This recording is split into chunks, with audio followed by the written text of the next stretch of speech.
Nora, Tessa. All right, and a few others. All right, well, let's go ahead and get it started tonight. I'd like to, first of all, say my name is Chris Jackson, and I thank you all for being with us, for spending this Tuesday evening. We're going to, we don't have a time schedule, as we said earlier. There is no necessarily a cutoff time. So we're going to take as much time as necessary to have this conversation. If you need to, again, bounce in and out and take care of some personal needs, feel free to do so. Maybe you can plug us to your stereo so you can hear us while you're doing something else, or some Bluetooth speakers or something. But this project started a while ago, probably before any of us could have been born, and it was put in ethers. But myself, I came to this conversation back in the winter at the Sugar Bush. And I want to take a second and thank Antonio for spearheading that. I work with Detroit Outdoors, so we, in conjunction with Southwest Grows and National Wildlife Federation, partook in the Sugar Bush this past February. And it was from that experience that a lot of things kind of grew out of that. And we're here today having these conversations. This conversation is going to be real people having a real conversation. None of us are lawyers or necessarily experts on this topic, but we are definitely all interested in sharing this information that we have. And so I hope you all feel free to share, listen, and respect each other's voices as we proceed through the night. And I will step away from the mic for a second, pass it on to the next person. And I think that was that you, Antonio, or was that Garrett? Garrett. Yes. Got me just in time when I was finishing up the connecting the Facebook live stream. So I think we're streaming now. But thank you, everybody. My name is Garrett Dempsey. I work for the Sierra Club with a youth camping collaborative in Detroit called Detroit Outdoors. We appreciate you all being here and spending this time with us. I'll just say a little bit, just real brief in terms of like way of introduction and my connection to this conversation, this gathering. I moved to Southeast Michigan from California, where I was born and raised about 7 or 8 years ago. And in the last sort of like several years, so more than half of the time I've been here, I've gotten to know Katie and Jerry, who you'll meet in a moment, or some of you may know. And I've really appreciated learning from them, not only about their own personal stories, but more about the experience of the Ojibwe and the Anishinaabe, and particularly when we talk about like the treaties, like knowing more about the treaty history, it's just really changed the way that I sort of connect with this place that I now call home. And frankly, like I'm cognizant of the fact that me living here is a way of me exercising these treaty rights that, the Anishinaabe put so much time into sort of negotiating over so many years. I just feel like that's really deepened sort of my connection with this place that I now call home. And for us in Detroit Outdoors, so much of what we try to do is connect Detroit youth, particularly youth of color, with nature and the outdoors in their home, in our case, in Rouge Park. And so I just appreciate that opportunity for having a deeper connection with this land. So thank you, Jerry. Thank you, Katie, Miigwech. I'll pass it on. And I'm looking forward to what's happening, our conversation tonight.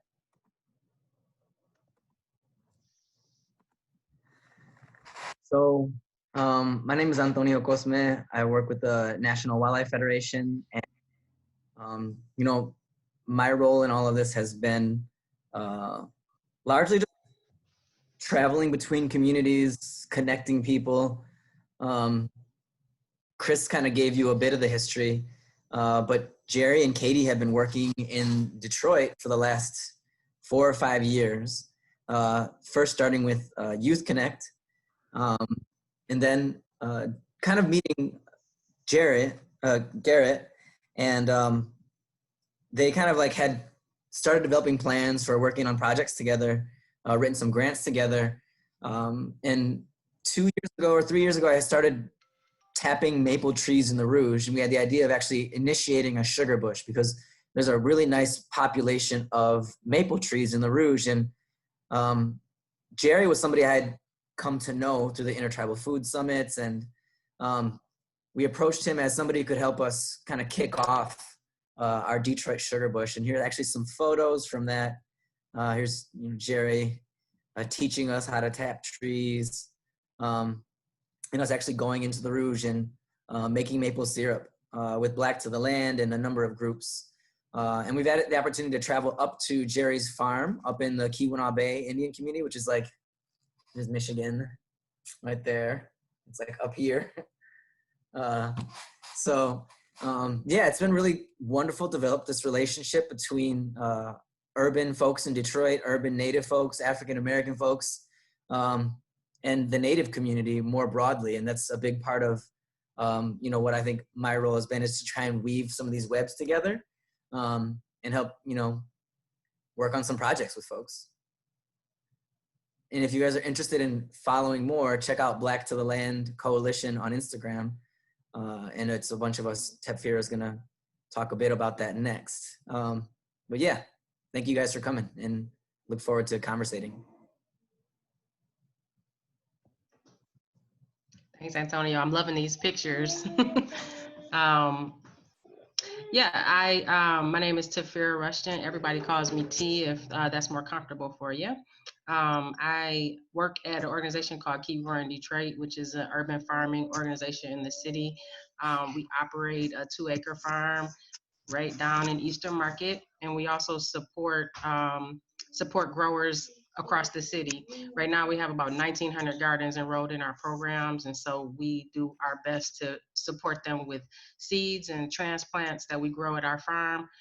We also support them with like technical support to get going. And so land is vitally important to me. And I'll just say our mission at Keep Growing Detroit is food sovereignty. And so I come to sovereignty, to food sovereignty through kind of the commitment to more sovereignty within my community and within my family, and understanding that these systems that we're currently living in, whether that's the food system, the criminal justice system, the educational system, they're all designed to often not work best for people of color. And so I've made it my personal mission to rethink systems and think about systems in a way that can that support people and planet. So this work is really, really important to me. I'm so glad that you guys all decided to join us tonight to learn more about the history of the land that we're on and how we can create new systems together and new ways of being together. So yeah, I think I said all of the things that I wanted to say. Yeah, I also invite, I always, like to say that I invite anybody who's here on the call. Like Chris said, we're not experts. We all have some experience in this field and with these conversations, but just invite everyone to, participate. If you have information that you're holding and you'd like to share it with the group, please share so we can all gain that wisdom, right? So I guess I'll turn it over to Katie. Thank you.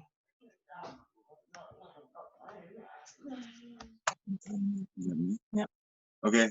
Ani Boju, get the Kabaju, and the Genicas, Aju Jacques and Dudam, we Quaidonk and Dojapano, Jibwe and Ashnabe and Indian Dao. So welcome everybody to the Zoom meeting. We're gonna have some real conversations, I guess, and like everyone has said before, I don't think any of us really consider ourselves experts. But all of us live and exist in these systems. And so in a way, we know about these systems from a real point of view and not just a textbook point of view. And so hopefully we'll be able to share some of that with you. But yeah, I'm sorry, my name is Jerry Jandro. I am the co-owner and operator here with my partner, Katie, Dynamite Hill Farms. We own 30 acres up on actually within the reservation boundaries in Baraga County, Michigan. We have been spending a lot of time getting back to the land, really, and getting back to our responsibilities to this land.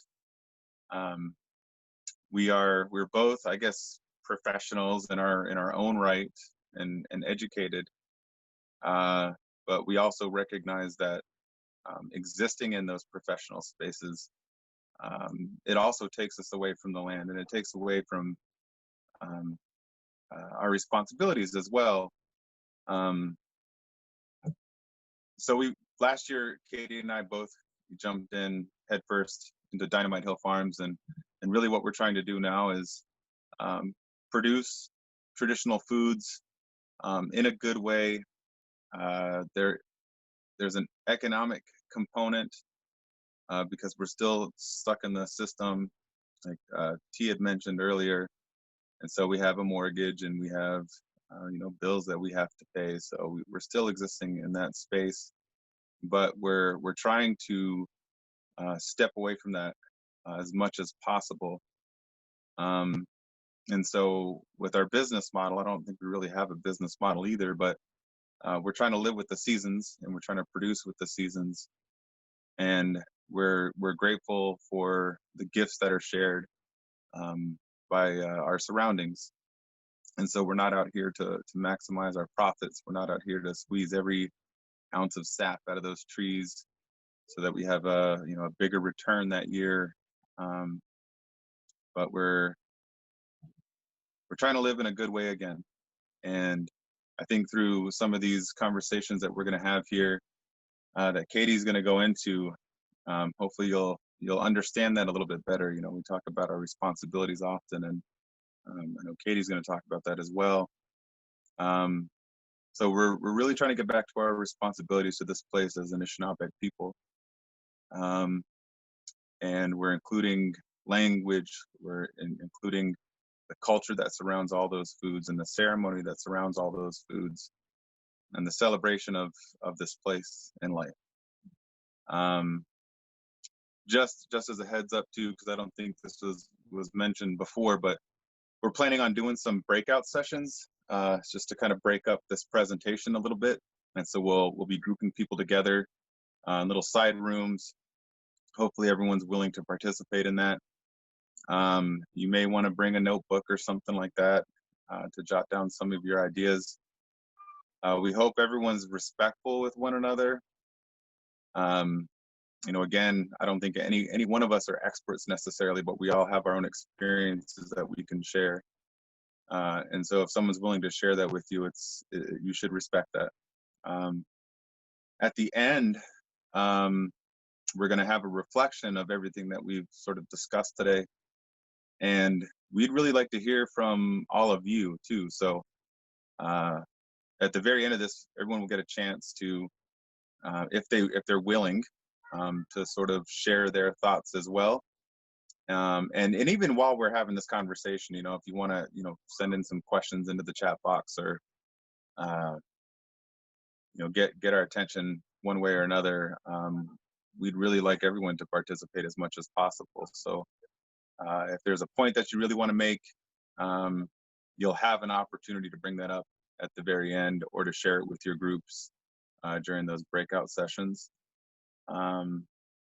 And as Katie's presenting, I'll periodically be jumping in, but she's going to be sort of running the show. And I think I just made her really nervous, but that's all right. So with that, I'll go ahead and pass it over to Zeke Wanakwe. And again, Miigwech for being here with us tonight. Miigwech. Hey, Garrett, I'm gonna ask you to unshare. I know you jumped on the screen share real quick here, but just while api dadashin the monk, give the moon api. So I'll have you pull that screen back up, and we'll go from there. So Bujuga kina uya mangedo de miskobikang and dunchiba. Makunta ban and baba ban and shnabi when the kazo ban means zibunikwe and dishnikas. So we do now budget gawin na nuto ko gawin nin kakinda ting gawin na panigo gawin mi own it missing mi o matama got a pig gig to yan in da budget to ningi winter mago dash me rako we win get da budget to get the kid win upon go ich bin came to man no kid win and schna be mo in budget to dash down in nujo ge go ni ge ken dan tin bangi ta go me upon go me soita ge bangi in sex gaye in get knu mage ayan go no we jiwag abnoja menua me Maya ya pitin dagar ta makwenda mang miso o ge eji dajin diz dajin metiyank koma. So my name is Katie Burzett. People call me Zigwenikwe. Is my Anishinaabe name.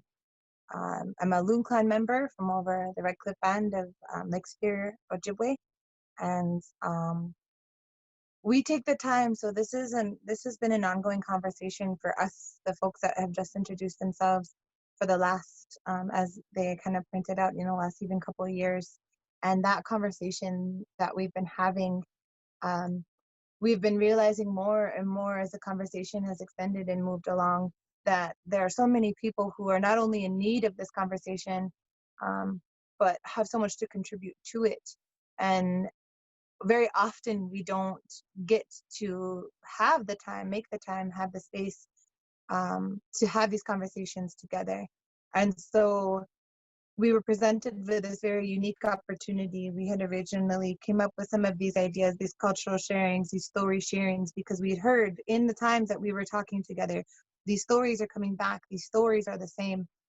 And those stories, as they come forward, as you hear those words walking forward, they, in order for them to be shared, right, you have to make the time and make the space. A long time ago, right, we took that time. We went visiting, we spent time with our aunties, our grandmas, our grandpas, our uncles, or we lived together, we were together, we were in spaces and understanding, we were in relation to each other. And that's part of what this conversation is tonight, right, to bring forward that idea of being in relation again. And this space, what we're trying to provide this evening or ongoing, by opening up the conversation beyond maybe just the few people we've been talking with. The intent behind that is because so many people are having these conversations, and the unique opportunity that we're in right now, though we're more isolated than ever, right? We're supposed to be careful in visiting. We have to maybe not be together at all times. Here we are able to talk together in this right here, right now, in a way that maybe some of us have never experienced, or maybe some of us have yet to experience, or we haven't really had that chance and opportunity. Even, sometimes Jerry and I get invited to come and speak, and, we're up in front and we're talking to people, but how easy is it? Sometimes we can have side conversations after we're done talking.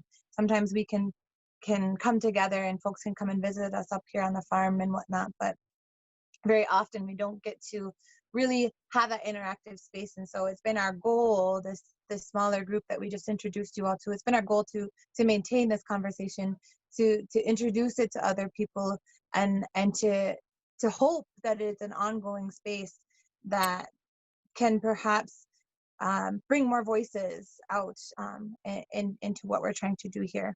Again, like everyone inside, none of us are real experts in what we're doing. We've had the opportunity and we've had the chance to talk about this before. And so that's why we're bringing this forward with you all. One of the things that I think really important to mention as we're walking through this specific initial conversation, and Garrett, you can go ahead and start those slides up if you don't mind. Tafira and I have had lots of really wonderful conversations, right? We've been able to really bounce back and forth, and we're really, really fortunate that we've had that time and space. And we've had the opportunities, like Antonio had told everyone, we got to, hope you guys can all hear me. T, give me a nod if you can hear me. All right, thank you. So, Katie, do you mind talking about the other 4 in the series just really quickly? That's the one I'm at. Yep, yes, ma'am. So we're bringing this conversation up because there had been a point in time when we started talking about sovereignty, right? And in order to talk about sovereignty, we have to talk first, where does that come from? And Tafira really initiated this conversation because she wanted to know more about these treaties. She wanted to talk more, like, what does it mean to be sovereign? What does it mean to have treaties? Where does this come from? How does it work? And what is true for almost all of us being raised in the mainstream American education system is we really have a very poor understanding of what it means to be members and signatories of these treaties. And I think Garrett made a wonderful introduction to that space and saying and realizing, I am also someone who is receiving the benefits of the treaties that were signed with this country all those many years ago.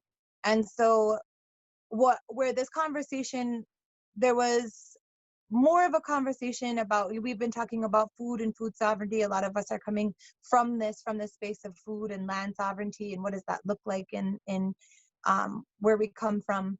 And as all of the events that were going on in the outside world, and as we were going through other processes of trying to understand what's happening here right now in this space, we were realizing that in lacking this knowledge of what sovereignty truly looks like, not only from our own historical understandings, but also from our own personal understandings, and lacking that, how do we walk forward with what the futures of these spaces could look like, right? How could we continue this conversation? And so part of this, what we've decided to do is to kind of step away a little bit from just our food sovereignties, really focus the conversation. And that's the idea of Table and Beyond, right? Our lives shaped by treaties. And opening up these conversations about treaties in general, right? So we have today, what we're talking about, this overview, this very broad, very condensed conversation. This is a long, hard space to talk from.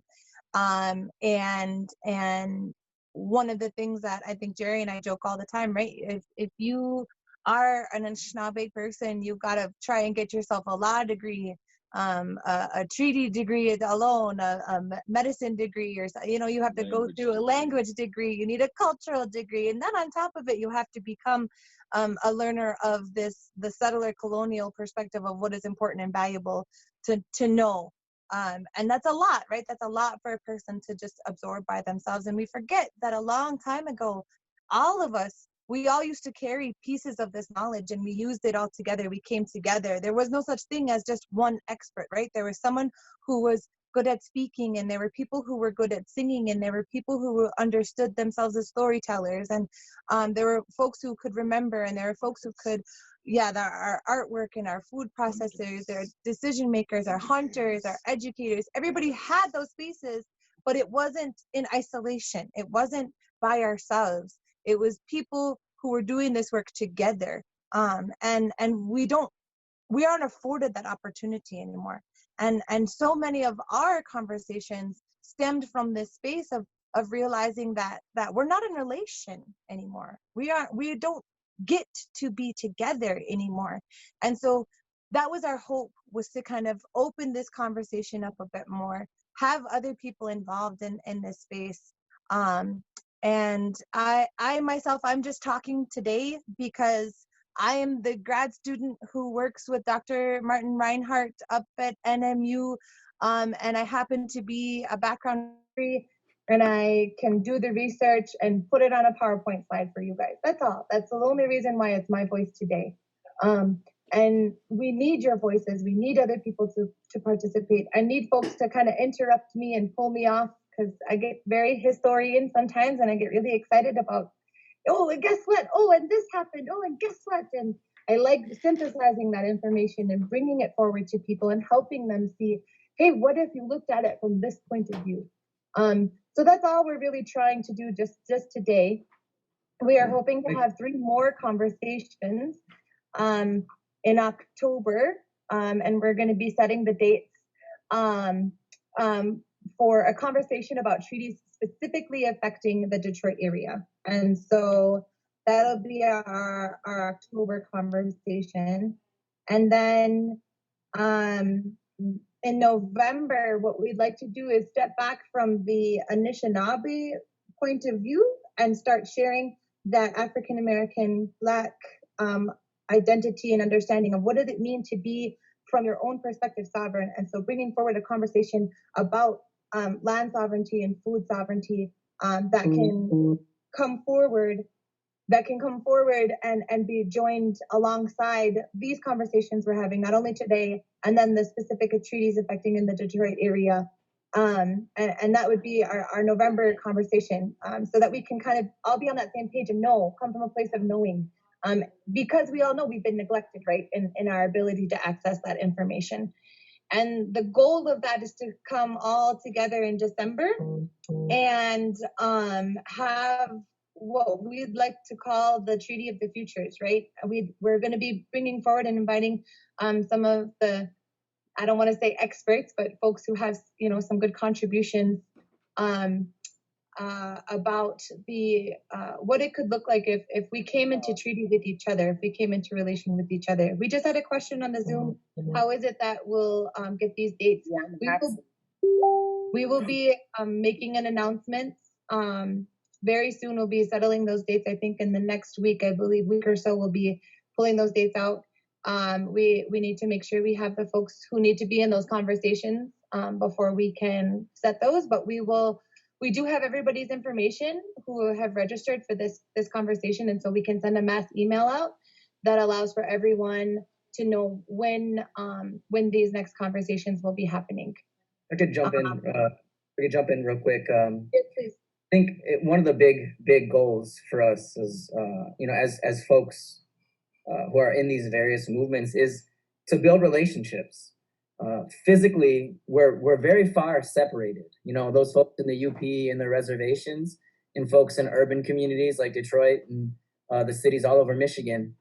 And we really wanted to draw up relationships. And the Sugar Bush is like one of the wonderful ways that we found a way to connect on the land and doing an activity together. And I think there's a lot of beautiful history there that kind of can be drawn upon to look at what we're trying to build here. My grandfather was from Puerto Rico, and he worked in a sugar plantation or sugar sharecropping situation in the early 1800s, late 1800s or middle 1800s. A lot of abolitionists were very much so opposed to slavery, and slavery was very much tied in with the sugar cane. So a lot of them would actually buy maple sugar from Anishinaabe folk in the North as a way to circumvent the slave sugarcane system that existed in the South. And we're very much trying to stick in that tradition of how is it that we can build on these, urban spaces with indigenous peoples as a way to liberate each other. Because I think fundamentally at the heart of the United States, racializations and racial capitalism is this equation of red lands plus black labor equals white gold. And by red and black together, we think we can liberate the rest of us too. And really, this country is headed in a bad direction. And it's these sorts of conversations that we can, and these sorts of relationships and these sort of responsibilities to land, to nature, and to one another, that we can begin to open up and imagine something different. What does it look like when all of these urban centers from the South, the Black Belt in the South, to cities like Detroit, we're facing similar challenges to people on the res, and even people in rural communities as well. Our communities are being stripped out by capitalism. And how is it that, Black nationalism, how is it that urban communities, how is it that indigenous communities practicing sovereignty can come together and imagine different relationships, imagine a treaty of the future between our communities? And that's really what we're trying to build for. So we're starting with the history of Native history, and then we're moving to Detroit specific history. And then we're moving to an overview of Black agrarianism in the history of African-American people in the United States. And then finally, the last thing is bringing them all together. So we're really excited about this series, and we hope you guys will come along with us for this ride. I want to make a great job to you, Antonio. I really appreciate that addition. All right, so if there's anything else, we're gonna kind of start getting into it all, and we'll move on to this first slide. And these are just slides to help folks to kind of keep up with everything. We've got lots of information involved in here. We've got lots to talk about. One of the first things that I want to make sure is understood, as an Anishinaabe woman, I was taught that there are so many different ways of understanding, right? There's no singular truth, there's no singular way, there's no individual way of understanding. There's the spaces that you've been taught, and the resources that are provided here are just one way to see and understand it. They're just one part of the conversation, and that's again why we're trying to support a real open conversation about everything that's happened, that we're bringing here today. It's really important. One of the things that I was taught a long time ago was that it's really important to seek the knowledge you're looking for from those who you know, people who you trust. There's a piece to that of building that relationship with the knowledge holders in your communities, and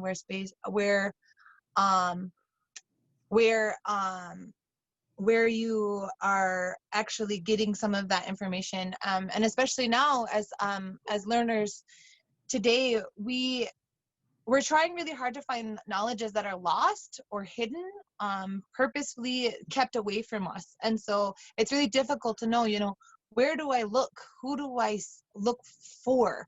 And I was taught that it's often better to understand who that information is coming from, building that relation with knowledge holders. It's not just a book that you're asking information from. It's not just a slide, right? It's got to be where you're seeking that space from, and sometimes it's okay to be in that unknown. Now, that will for ignorance is a different part of that conversation, but sometimes it's okay to not know right now the answers that you're seeking, but the fact alone that you're seeking for them and will bring to you knowledge and understanding that you never even knew you were looking for. And I think that's one way to kind of reframe how it is we know and understand or consider ourselves experts. So this first slide that we brought up for you, this first part of the conversation,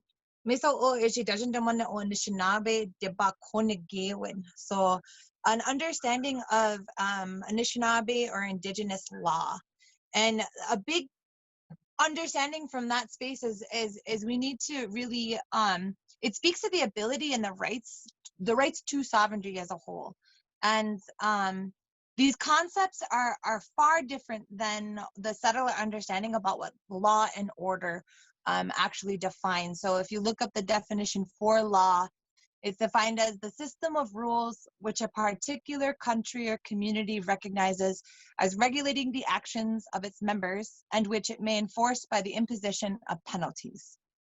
Settler colonial laws specifically, we're all taught, from the get-go, when we're first in our schools, that Hammurabi's Code, right? And enforcement, and these laws, they're an enforcement to protect private property, to protect the things that people own. And if you look even just what Hammurabi's codes, right? Their code of law is a collection of 282 rules, established standards for commercial interactions, and they set fines and punishments to meet the requirements of justice. And those conversations, those words in there of fines and punishments, standards, they're all tied around this idea of ownership. I personally have been spending a lot of time learning and understanding what that actually means. I've been listening to one of my favorite podcasts, actually. It's called Behind the Bastards.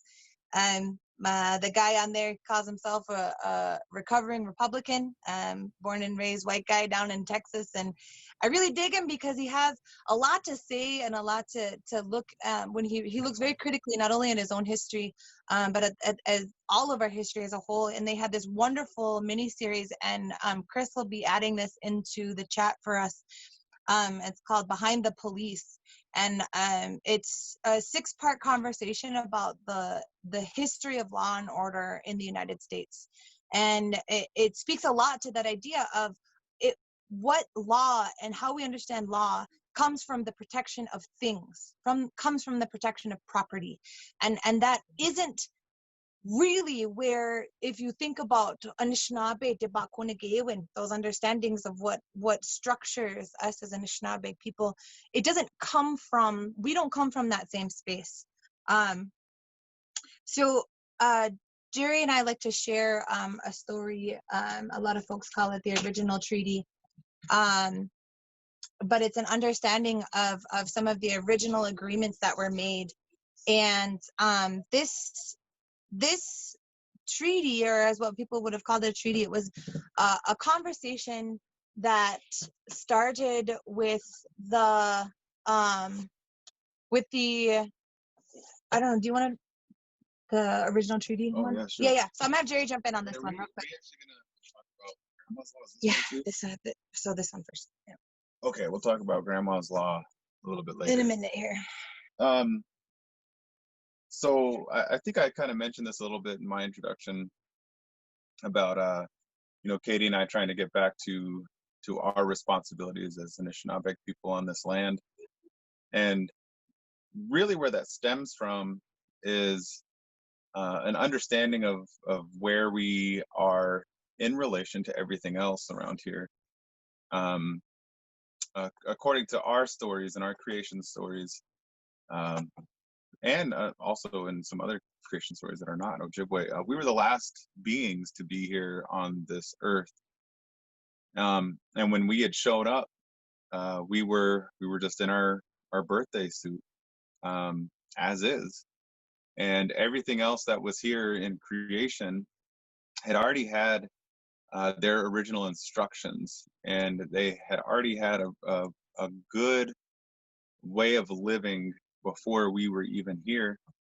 And then once we got here, they all kind of looked at everything else in creation, looked at us, and were like, well, who are these poor little things, these soft-skinned, no seeing, no hearing sort of people that have just showed up here? How are they going to survive these elements in these places? They don't have any fur or anything like that to keep them warm in the wintertime. They're not really going to do well in the winter. They're not very fast. How are they going to catch their food?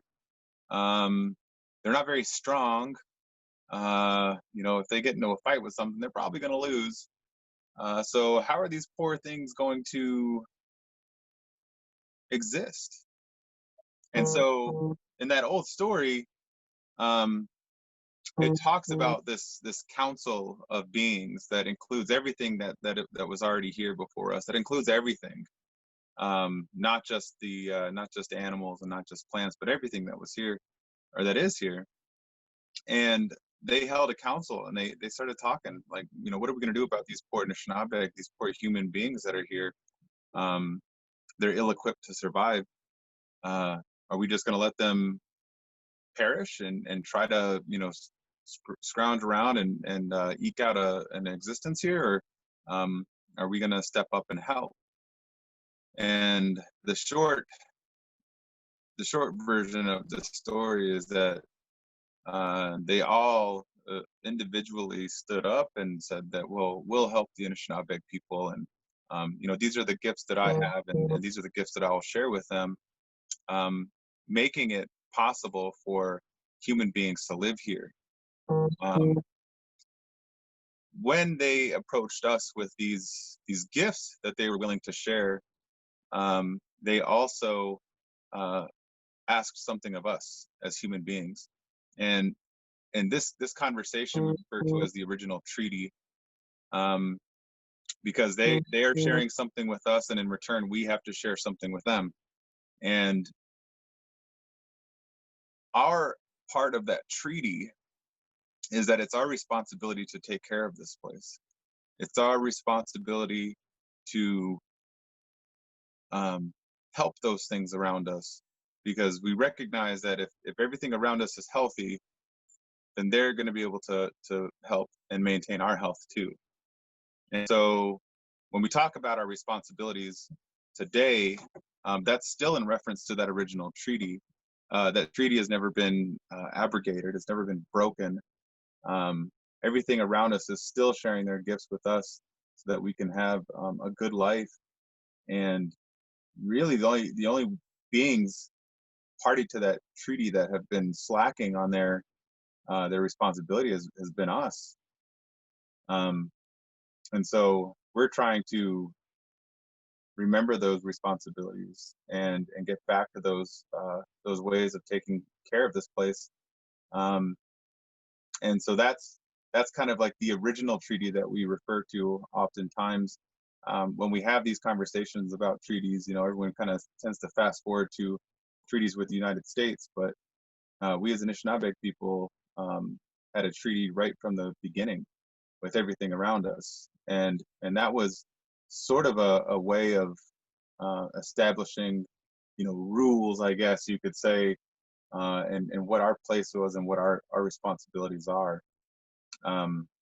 So I'll leave it there and pass it back over to Katie. But the original treaty included our responsibilities, and from that, we've also essentially learned our original instructions too. So how we're supposed to live in good relation with everything else around us. Yeah, I mean, we could talk about that. That could be a whole session in and of itself, but I'll kind of leave it there and let Katie go. So yeah, miigwech chapchi. So it's something that's not only, this isn't something that's just solely surviving in some of our oral traditions. I've been doing a lot of research. I've been and studying a lot of this for a long time, and I have a book that I've been getting a lot of information from. It's called Ogimog by Carrie Miller. And I don't know if you guys can see me if I am still on video still. I just see the screen being shared, but and I'll put all these resources, anything that we've used, we'll make sure we're sharing the slides and the resources and everything so folks can start looking into it. It's a very detailed conversation. Ogimog, the word itself, Ogimog, you know, leadership, the one who's kind of in charge, and that idea of who is in charge and who dictates and who decides what should happen. That conversation is so much more complex than the way that a settler colonial structure, hierarchical structure, can understand. And I pulled a quote out of here on page 21. It specifically says in here, as someone who is studying, you know, Anishinaabe and their values and the way that they structure society. It says the Manidug have give gifts to needy humans, and humans give gifts to aid others of their own kind and show respect to those Manidug and humans who have aided them. The Creator did not bring into existence a predetermined creation, but rather entrusted all beings not only with a purpose, but also with free will.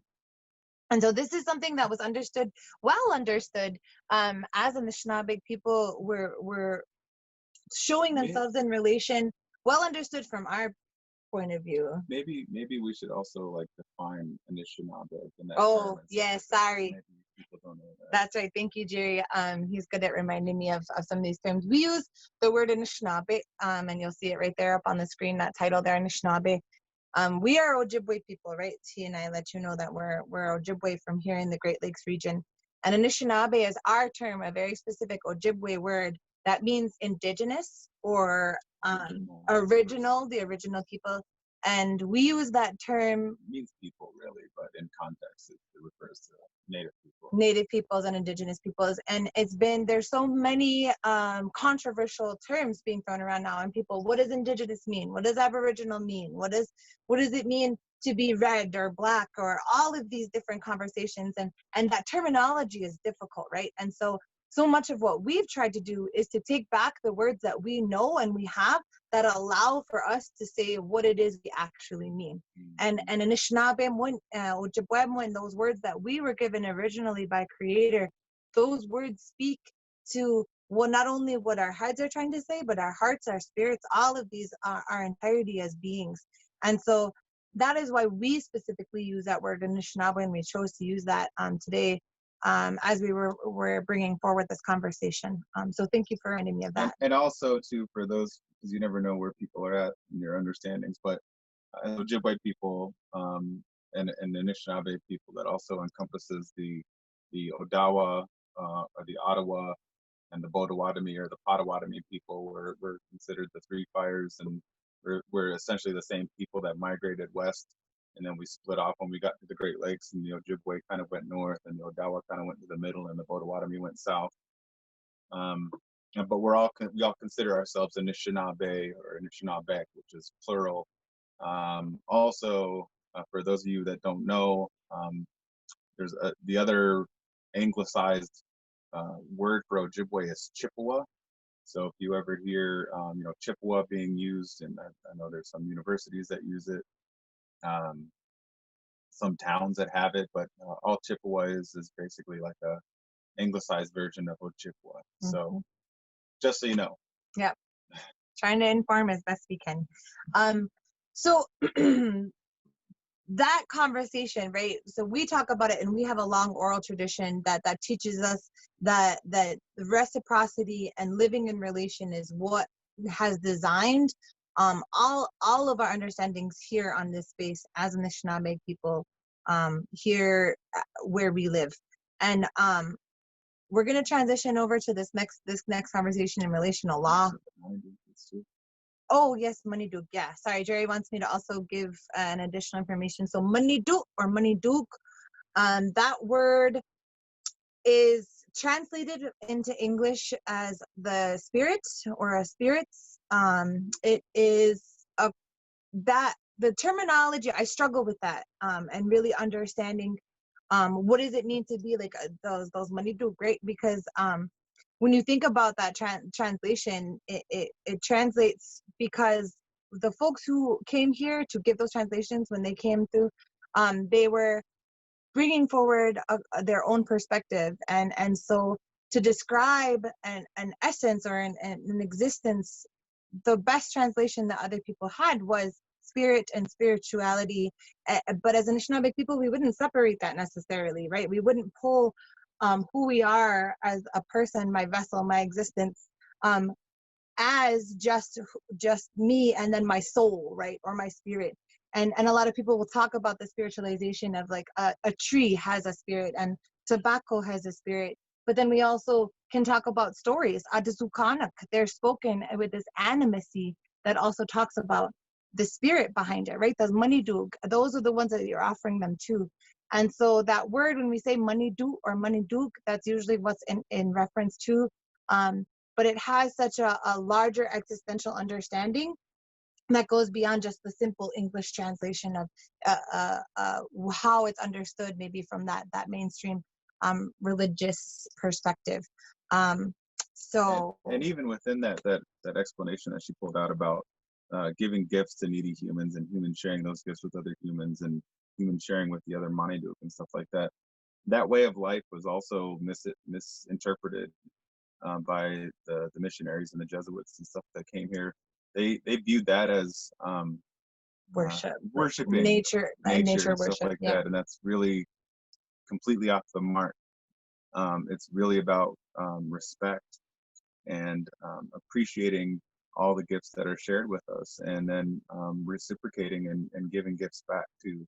It's just being respectful and kind. So it's another clarification there.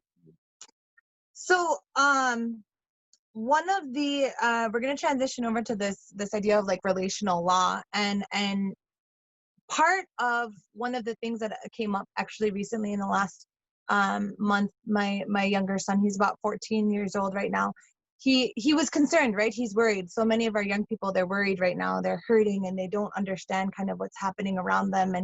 And my boy, he listens to a lot of the same kind of radical work that we do, and he really is like, Mom, I believe in the idea of some of these structures not existing anymore, and I don't want to live in the way that we're living right now, but Mama, I'm scared, right? I'm scared of this loss of law and order.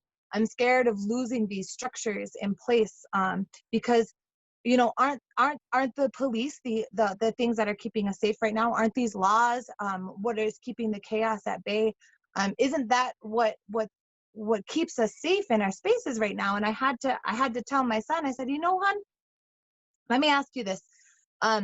When your dad is having and struggling and having a hard time, who's the one person he listens to, and he sits there and he looks around and he goes, well, well, my grandma? And I said, yeah, exactly, right? And when we're out and where you're working and when you're helping, you know, who's the one who the people turn to and listen to? And he goes, well, the aunties, right? And the mums and the grandmas and all of these people who, what I told him, you know, and what we talked about is there's this understanding, and we come about it, I come at it from my good mom perspective of understanding, you know, that's that Anishinaabe Kweluk, that was part of our roles, right? The safety and the well-being and the care of the community, those the and the elders, yes, Mingwayak, the elders that were there, all of that space, right? That we have these things in place, these structures that existed, that what now we perceive as law and order has actually taken and broken from our communities, right? They've broken those structures down. They've taken us out of relation with each other. And so when I was talking with Jerry earlier and we were talking about this idea about relational law, Jerry kind of brought up the idea of, well, yeah, isn't it like grandma's law? Grandma law. Right. Grandma puts her foot down, everybody listens. And that was true a long time ago as well. It is still true now. And I you know, I challenged. I was like, think about every person in your community. Think about the people when those elder, and especially those elder females, they make that decision. They say what to do. Who else could actually who else can put their that space out there? And so True in the hood too. What's that? It's true in the hood too. Yeah, and that's right. Like, you know, the hardest battles, what he's gonna do, you may, you know, we talked about the, you know, all of these crew, like about everyone and baddest dude. Where's he gonna be? You better straighten up. Yep, auntie's gonna come put you in check. What does that mean? So a lot of what we're talking about is really reevaluating that idea of relation, right? And so Anishinaabe, this is another quote familiar that I pulled out as they were really trying to understand what does it mean to be in relation.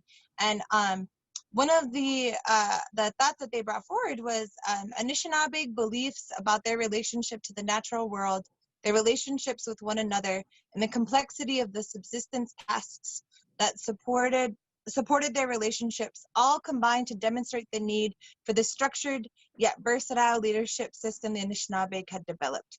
And from those, you'll see things like the clan structures, right? So this is a family governing structure in which specific clans were responsible for specific clans were responsible for understanding. So like, yeah, different aspects of all those spaces in life. And so like Jerry, he's a Crane clan member. I myself, I'm a Loon clan member. Part of our responsibilities is we're brought up to speak and to help bring forward some of these conversations. Not all of these conversations are just our words. It's not because we thought all these things all by ourselves and brought them forward. No, it's because we've been gifted that opportunity and the space and sometimes the ability to bring these words forward for other people. And the way I've been taught is that like the Bear Clan, those folks have brought forward the ability to share with medicines and protect. There's the Protection Clan. So I was taught that the Wabasheshu, the Martin clans are those warriors and they are out protecting us. And each of those spaces, right, that's part of one way to understand who does what, where, and why.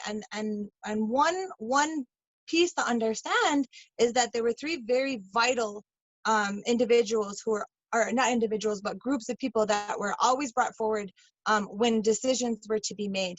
And it was the warriors, the women, and the elders. Those three voices, if those voices weren't in consensus, if those voices were not at the table, decisions were not made. It wasn't just because the Ogima or the chieftain or the leader said so. It was because all of those people had come to a consensus about what was the best best way to move forward.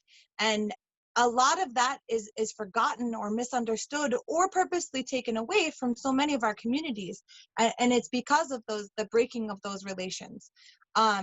Another form of understanding like a relational law is these ideas of the 7 grandfathers teachings. And those are these next ones listed up here. And I think this is one that's a little more generally understood. A lot of folks, oh, that's a good question. How long would some of those sessions and those concessions come? As long as it took. That's why, that's actually part of the reason why we format this conversation the way that we did. You can't put a time limit on what needs to be said. And it's documented that some of these treaties, in a lot of these books that I've been researching, so the Ogimag here, also Ogimag particularly, it's documented that the leaders would not speak until all representatives from the communities could be there.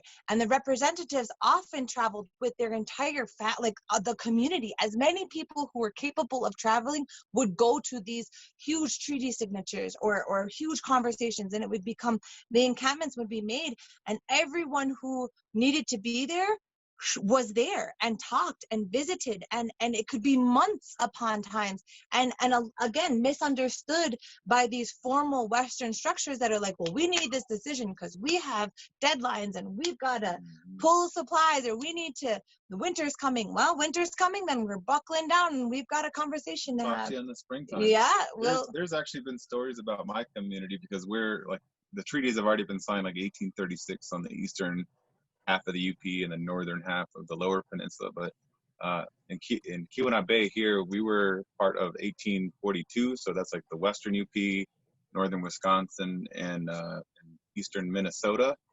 And some of those treaty negotiations were way out there. They were in Madeline Island, or they were over in Wisconsin. And for us, we were really far away. Our community was really far away. So they would wait for us. Mm-hmm. They wouldn't have any of these conversations until people from Keweenaw Bay actually showed up. And so, you know, to answer that question, how long did it take to make those decisions? It took as long as it needed to.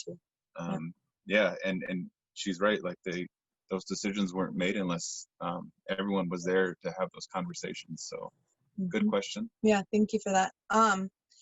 Yeah, so those are some of the formal, more formal understandings of it, and there is some decent research out there. And again, we'll share some of those. I'll share those resources when we send this PowerPoint out for you folks, and email all those out to you, so you can do some of those more in-depth understandings yourself. One of the next ways of understanding, you know, relational law is through these 7 grandfathers teachings, and this is one that's used often. You'll see these in a lot of places where people are working on the recovery centers.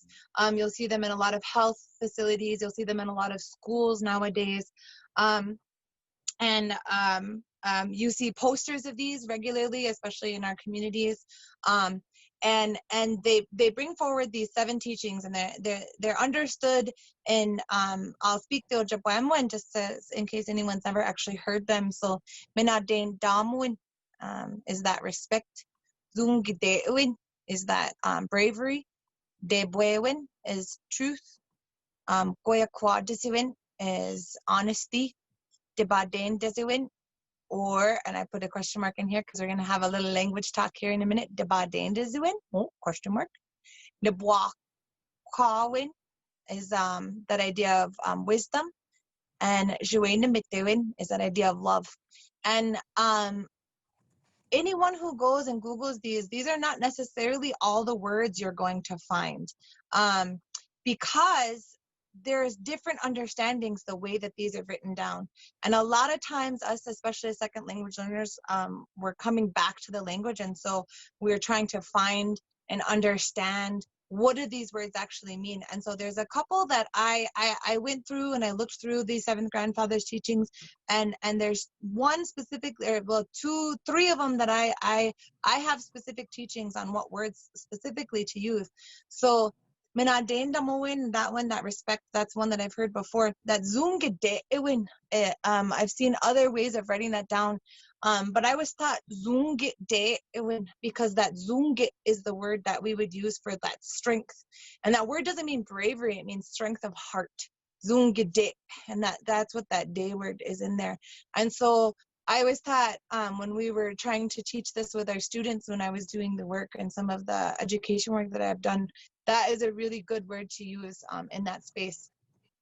This other one I had never heard when we're talking about humility. This is a really interesting word for me because I hadn't seen Debadain Disewin before. And when you look these words up, all you Eastern natives, man, I'm from way out west, so we got lots of long vowels and we talk really slow. So when you're looking these words up, they're actually, we tease you guys, we call you vowel droppers because you would spell it D-B-A-A or D-B-A. And yeah, there's Potawatomi spellings and pronunciations. All of them, they're the spellings that we use now. We're trying to like formalize them, right? But this was a language that was alive and it was spoken, and so the understanding behind the small nuances within those languages, all of those were well understood. And you, as an individual speaking Ojibwe, not only would I know Ojibwe, I would know Potawatomi, I would know Menominee, I would have known perhaps Odawa, and maybe some Cree. You know, I would have had access to know all of these different languages and the fine nuances within there. And so this one was really interesting to me because it wasn't spelled with that vowel, and so some people inserted the vowels in there, and just by using those two different vowels, that daba versus dibba, just by switching those two up, is if you look at those, and Garrett, I don't know if you can click, or Antonio, if you can click on that first one. So the ba is rooted in this the bus, and if you look at what that word actually means, it actually means to be low, or to be down and under. And if you think about that word of humility, right, maybe that's what that's the piece that they were trying to bring forward, of thinking of yourself more lowly. But then as I was reflecting on that, I wondered, is that what you're trying to say when you think about being humble? Is it something where you're seeing yourself in this hierarchical structure of thinking of yourself underneath someone? And so, Antonio, can you click on that other one, dibba or dib? So this other term, if you used dibba, Debadain Disewin, dib, that terminology, and you'll see that in even just the title slide, the title on the slide that we were just using, Dibakunagewin. So that form for dib, I can't see that one, is like to judge on it, or to Antonio, read it. Antonio, can you read that out for us? Oh. You're still on That's mute. me. It says even, judge, and measure. Or measure, right? Now, if you think about your humility in that space of evenness, or of judgment, or to measure things, if you think of that small morpheme right there, and you can look the links that I gave you all to see in here, if you're exploring some of these are all the different words that use that dib, that initial morpheme right there. And if you start looking on what those actually mean, there's words like dibun, right, to pay for it, right? So how is it that I judge or measure this? And if you think about someone's humility built into them, what is it that you're and measuring, not in the hierarchical sense, but measurement in a terms of like, how is it that you're gauging what's happening around you? And if you truly think about what humility actually honestly means, you have to understand yourself in relation to the people around you. So that was one point that I wanted to bring out in terms of understanding language. The other one that I was taught was this this idea of love. So Joanam versus Zagit, because you'll see this other one, Zagit Iduin. And just this is a really important part of the conversation, to really understand the nuances within language, and this will be really important in understanding treaties later on down the way, so keep this in mind.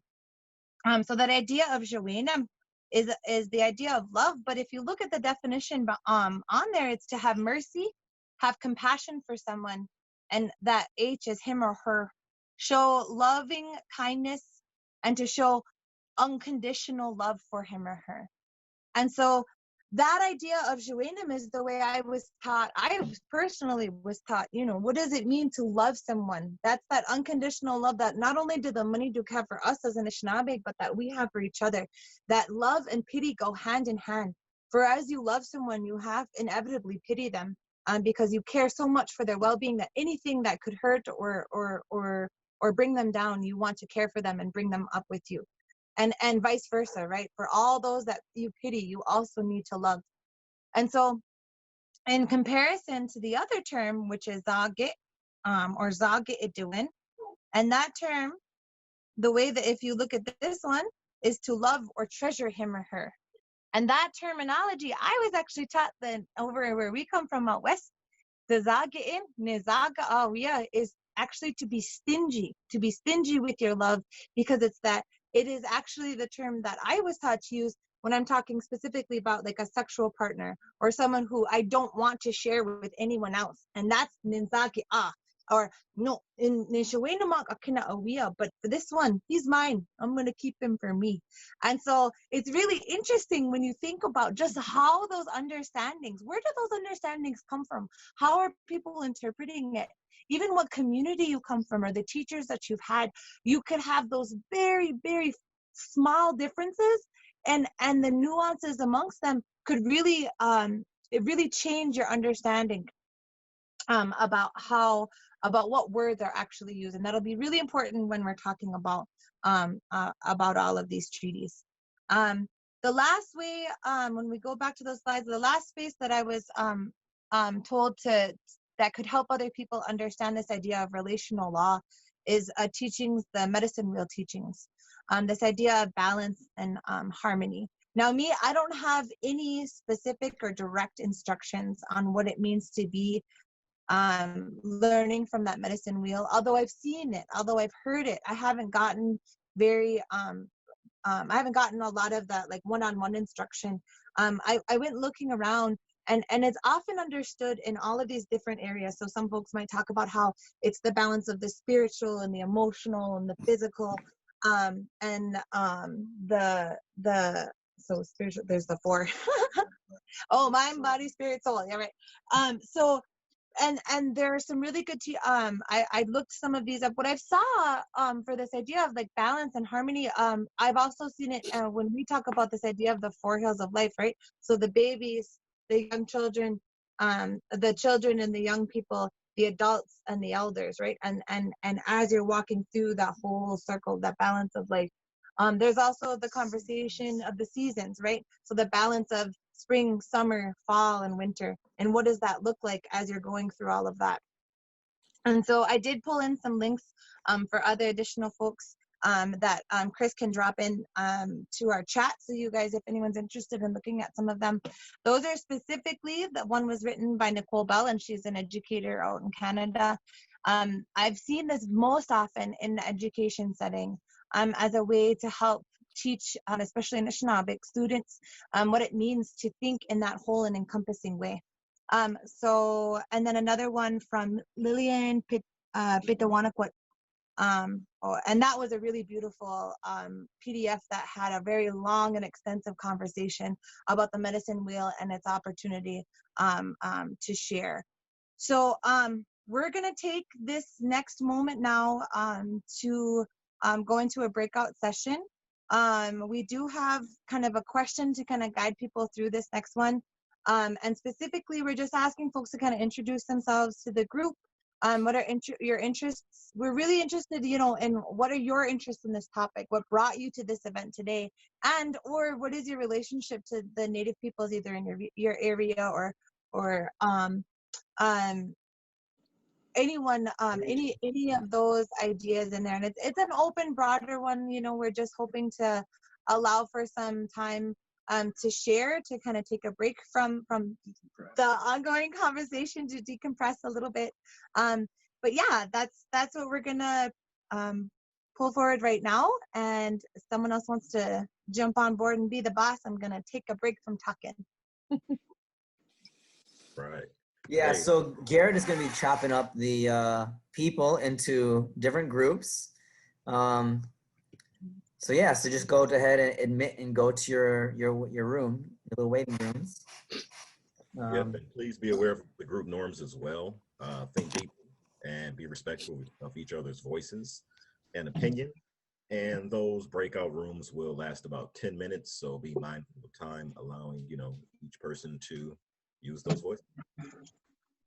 I hope that went okay for everybody. I know a lot of folks have been using Zoom for a while, and it seems like this should be real simple stuff. And we've practiced with the breakout rooms, but we haven't really hosted a lot of meetings with breakout rooms. And thinking about the steps earlier today, I was reminded of when I was a little kid and learning how to ride a bike and seeing all these other kids in the neighborhood like jumping bikes off ramps and everything. And I thought, well, just because I see kids jumping off of ramps with bikes, I should know how to jump off of a ramp with a bike. And I went off the ramp, and clearly I did not know how to go off a ramp with a bike, and I like crashed and fell on my face. And I was like, oh, maybe that could be like me trying breakout rooms at Zoom for the first time. But No, you did great, Garrett. You did great. oh, yes. Yeah, we're all back. Everyone's back.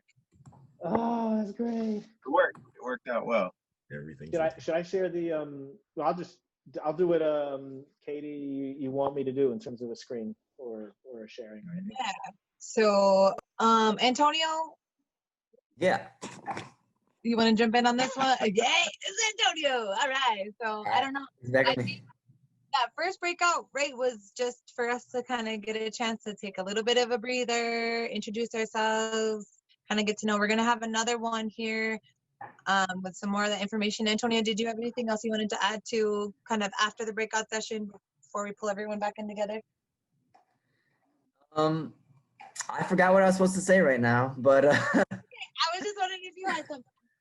No, I mean, we had a really good conversation in our group. You know, everybody's kind of reflecting upon their relationships with Native communities, and we had folks from Chicago, folks from Detroit. Obviously, one of the big things that comes up for a lot of people in Detroit is the sort of like violent separation from your ancestry to now. You know, like there's like a big question mark as to like, you know, where do we come from? Like, what is the relationship, which tribal community? And I was also kind of relating that as somebody's Coahuiltecan and Boricua. I'm also in the diaspora from my roots, and also I have some African roots too. So it's like there's there's that distance between you and your roots. It's difficult, but one of the things that we said through working with the land, through connecting with each other, and through connecting with Native peoples, we do feel there's, you know, something of our ancestry that we can feel by connecting with Native people here. And that was the cool note that we all kind of ended on. Yeah, okay, boy. That's good conversations, and glad we got to pull that in there. So we'll kind of scoop back into some more of the informational pieces of it. Again, just keep throwing them questions or comments. We can, you know, read them as they're coming along. If any of our moderators or hosts are able to say, hey, this is a really important one, don't forget about it. Make sure you guys jump in with us here. Jerry's good at keeping me in track over here. So let's see, we'll pull back up. So we just got done with our little breakout session there. And again, you know, just to remind everyone, we're taking the time to do what it is we can do with what we have. And so come and go as you need to, take your breaks if you need to. We are on slide 5 now, whoever's in control over there. There we go. So one of the things I wanted to point out, if you notice, we've tried to use a lot of Anishinaabe or Ojibwe when talking about, you know, what it is we're bringing forward to you guys. And we wanted to kind of go into the treaty making process. That's why we started on that idea of the original treaty and these ideas of relations and why that's so important to understand. So many people talk about treaties, and they talk about the treaties that came first with the settler colonial interactions that came forward. And there's a time before that, and most of the history books, when you see them, you'll see it described as this prehistory. And even in I was looking at one of my books I've been working is the Atlas of Great Lakes Indian History. It's an older book. It's got some really good maps and everything in there. But this one was really interesting. As I was reading through it, they decided that anything before about 1600 they had termed prehistory here in the United States area. And that's really interesting. North America, right? You know, like, because that was, you know, That's before history. That's before history happened. Oh, don't you know that what that term means? It's before you all existed. And so part of what this conversation is really, we wanted to bring forward this idea that there's so much that happened before settler colonial interactions began to occur. And so when I was kind of deciding what this was supposed to be, I had written, you know, we're going to talk about the treaty making process pre-settler colonial era is kind of how I had listed it. And Jerry's good at smacking me on the hand and saying, wait, now think about it differently. And so when he and I were talking about this, one of the terms he brought up, he's like, but that was the time of Mino Bemadiziwin, like that good life. And so I wrote on this slide, Apiga Mino Bemadiziyank, the time that we were living well. And I was teasing him. I said, you know, there was still a lot of like wars and conflicts. Doesn't the good life mean like we're being all peaceful and good? It sounds very mythological to me sometimes. And he pointed out, he's like, you can be in conflict and still be living a good life. Conflict doesn't necessarily mean that your life is bad. And often in those areas and spaces of conflict come forward so many good things. And so one idea of this understanding of the treaty making process, one thing that needs to be really well understood is this idea of the oral tradition, right? So because of these early treaties, because some of these early treaties were between nation to nation, and Tia was really good at bringing this up. She's like, I really want to know that nation to nation understanding, and we can talk about very specific ones, and that some of the imaging that you see on here, and I'll get to that in just a minute. But as I was looking through all of these things, the biggest part that I really wanted to bring forward was this idea of oral tradition, and this idea of the orators themselves, right? So again, we talked to you about a little bit earlier this idea that there are people whose gifts are to speak, and we think of orators and oral traditions as people who are speaking, but one of the things that we forget is that it's really their ability to remember that comes first. So the roles and responsibilities of an orator was not just to be able to bring forward that conversation, but to spend their time in remembering everything that came with it, right? And because our treaties, these original treaties that we're talking about, these treaties that came before settler colonial contact, there were people who were tasked to sit and to speak verbatim almost what were contained in what these agreements were, and these agreements were usually made, if you look in a lot of the history books, it'll be discussed as agreements that were made so that there were reasonable hunting grounds or spaces where people were able to, mostly it had to do with like access to resources, right? But this idea of fairness in that access to resources, and so one of the things that's misunderstood is this idea of spirituality and ceremony, because so many of these conversations were couched in this space of spirituality and in this space of ceremony. But I added another word on there for you all to look in and to understand, and it's this word inadisiwin. So spirituality and ceremony, again, is a way to reduce what we understood as a life way. And so the not encompassed in the ceremony is the ability to remember, and the ability to speak, and the opportunity to share stories, and again the ability and importance of being in relation to each other. And those ceremonies, or what's understood as spirituality from those outside perspectives, that comes from this understanding of being in relation to each other. Those protocols and those practices were in place so that it was always remembered to be in relation with each other. And so those would come in the form of gifts and reciprocity, right? Spending time and making sure. So there's the pipe ceremonies and the offering of tobacco, there's offering of gifts, and if you look, the actions of the community, the decisions that were made in terms of of rule and law, were made based on this perspective, this idea of inadiziwin, which in Ojibwamoan really just means a way of life, to live that certain way, to live that Anishinaabe way. And it wasn't broken apart in just this understanding of solely spiritual or solely ceremony or solely treaty or just based on decision making. This so understanding that all of these ideas come as a fullness in its entirety, and maybe that's part of what that medicine wheel teaching was really trying to talk about, right? That you have to encompass all of these things. And nowadays, right now, we're really suffering and we're really struggling because so many of us, we have to be the professional the professionals in this area and the parents only when we're here, and you know, we live our lives so separated, and we live them in these very, you know, I'm the expert in this, or I have a job for this, and even when you ask people to introduce themselves, right, people will, what's the first thing they say? Oh, this is who I am and this is what I do, right? This is who I am because this is what I do.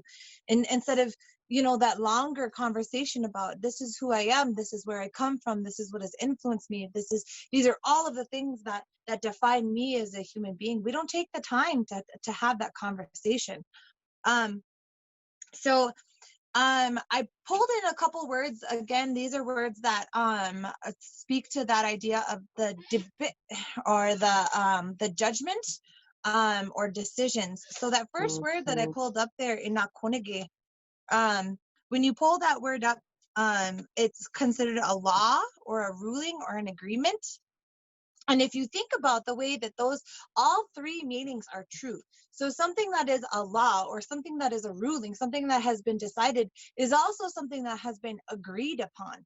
And again, that's a very different perspective than understanding the a dictation of this is the law, this is the rule, and if you break it, then you're going to be penalized, right? That law and order state that we're all living in right now. And so if we really reevaluated how we understand ourselves from that perspective of being in agreement, you know, it's a rule and it's a law and it's an expectation because we've all agreed that that's the way that we have decided that we would live.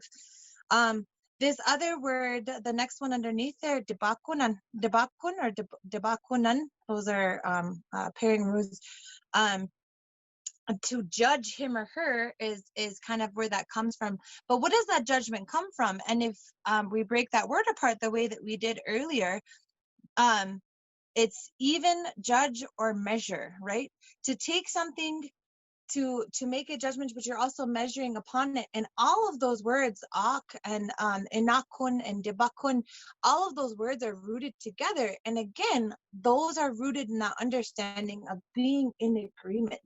And it's very, very important for us to really and understand that the interpretation of language is so important in understanding how and why the treaties were the way that we understand them. That point of view of the signature, the people who actually signed on to these treaties, it's not just a sole point of view, right? It came out of consensus, and we talked a little bit about that already by bringing that forward with you and realizing that it was we'll discuss later on this idea of like the canons of treaty creation, and we're hoping to kind of bring that conversation forward. But those are basically the rules that dictate how treaties are to be written here in the United States. One important piece of that is that if there's a specific treaty dispute, if there's something that's in disagreement, it is to be decided from the perspective of the tribal peoples who signed with it. So if you're talking about the United States of America signing with the Ojibwe specifically on a treaty, if there is a misinterpretation, or if there's a misunderstanding, or if there's a violation on that treaty, it is to be decided from the perspective of the Anishinaabe or the Ojibwe people. But it's really important to understand if these nuances in languages are not only misunderstood, but then later, as we walk through and through history, intentionally destroyed, how can that actually be truly and honestly upheld? So many of us don't even have access to our language. How many of us even know that the word for law or rule also inherently means to be in agreement? And so that really is very important for us to kind of start wrapping our minds around as we start thinking about what it means to be in treaty with each other, in treaty with other people, because these ideas are wrapped in those perspectives and point of views that are inherently described by these orators that are built upon in this beautiful, wonderful, descriptive language that has so many fluctuating nuances, like we said before, right? Two words, both meaning love, and can be interpreted in all those different ways. And one could be stingy and one could be treasure, and it could be the exact same word that you're using. So what does that actually mean if you really start thinking about that in that fluid, nuanced sort of way? I want to bring forward something that my professor has been helping me a lot to understand, Dr. Reinhardt.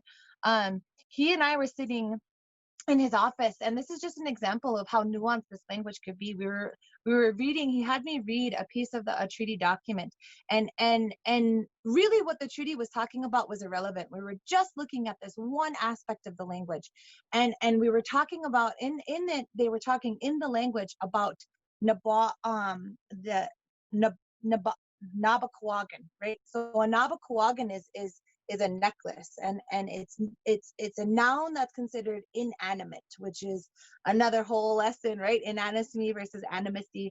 But the term itself is typically used as an inanimate object, right? And so that Nabaquagan, as it was being spoken about, they were talking about were these things called treaty metals, and these were agreements that were passed along so that the words were almost cemented, right? Almost given a permanence and an understanding. And so the agreement, though it was orators who had this tradition, and though they're the ones it was spoken, these were symbols of understanding that were passed along to represent and to remember what those agreements actually were. In this document, when we were looking at it, the man took off his Nabaquagan, and as he put that Nabaquagan upon the other person, it became a Nabaquaga, and it gained animacy. So the agreement itself became alive. The verb in the language changed from an inanimate object to an animate object. In signifying in that, if you didn't know that, if you didn't understand that, if you didn't know the language yourself, how could you understand that nuance to understand that that agreement then at that moment, at that transition from passing it from that person to the next, it became a living agreement amongst the people, and that it would live on in perpetuity. And so this is why I'm bringing some of these nuances out to you. I want you to understand not only just about what it means to make a treaty and to give you the historical perspective, but I think some of these are very, very important as we are starting to have these conversations for ourselves and walking forward. How do we put into that the same thought, the same care, the same consideration that perhaps we are blessed with? We need to all understand that we are people who are guaranteed these treaties now today, and we were blessed with this with the opportunity for people who took such time, such care, such consideration, and we're living that right now, and we don't even know what they agreed to for on our behalf, and for the future, for as we are now the people living in their futures, right? Yeah, there's a lot of conversations about that nowadays. Who are we as the seventh generation, right? So I'm gonna move along a little bit unless anyone has anything else to kind of add to that, or any questions for me. Go ahead and stop me or pull me back. But I wanted to kind of have that next bullet on there, that it's, oh no, we're still on the same slide, sorry guys. That this isn't just an oral tradition, right? So there was so many things that which was there's a big misconception that we were like solely from this oral tradition, and we have few, little, or no records of these important events, and that's a huge misconception. So many of what we wrote or used were these symbologies that were built into these, and that's what this picture for you all I brought up, and this is a representation here of the one kettle, one spoon treaty. And this is an example of a well-known treaty that was made between the Anishinaabe and the Haudenosaunee communities. I gave you guys a resource on there if you'd like to look it up for yourselves. There's some decent documentation out there, but as in essence, it's not to really go back to really understand what that treaty was about per se.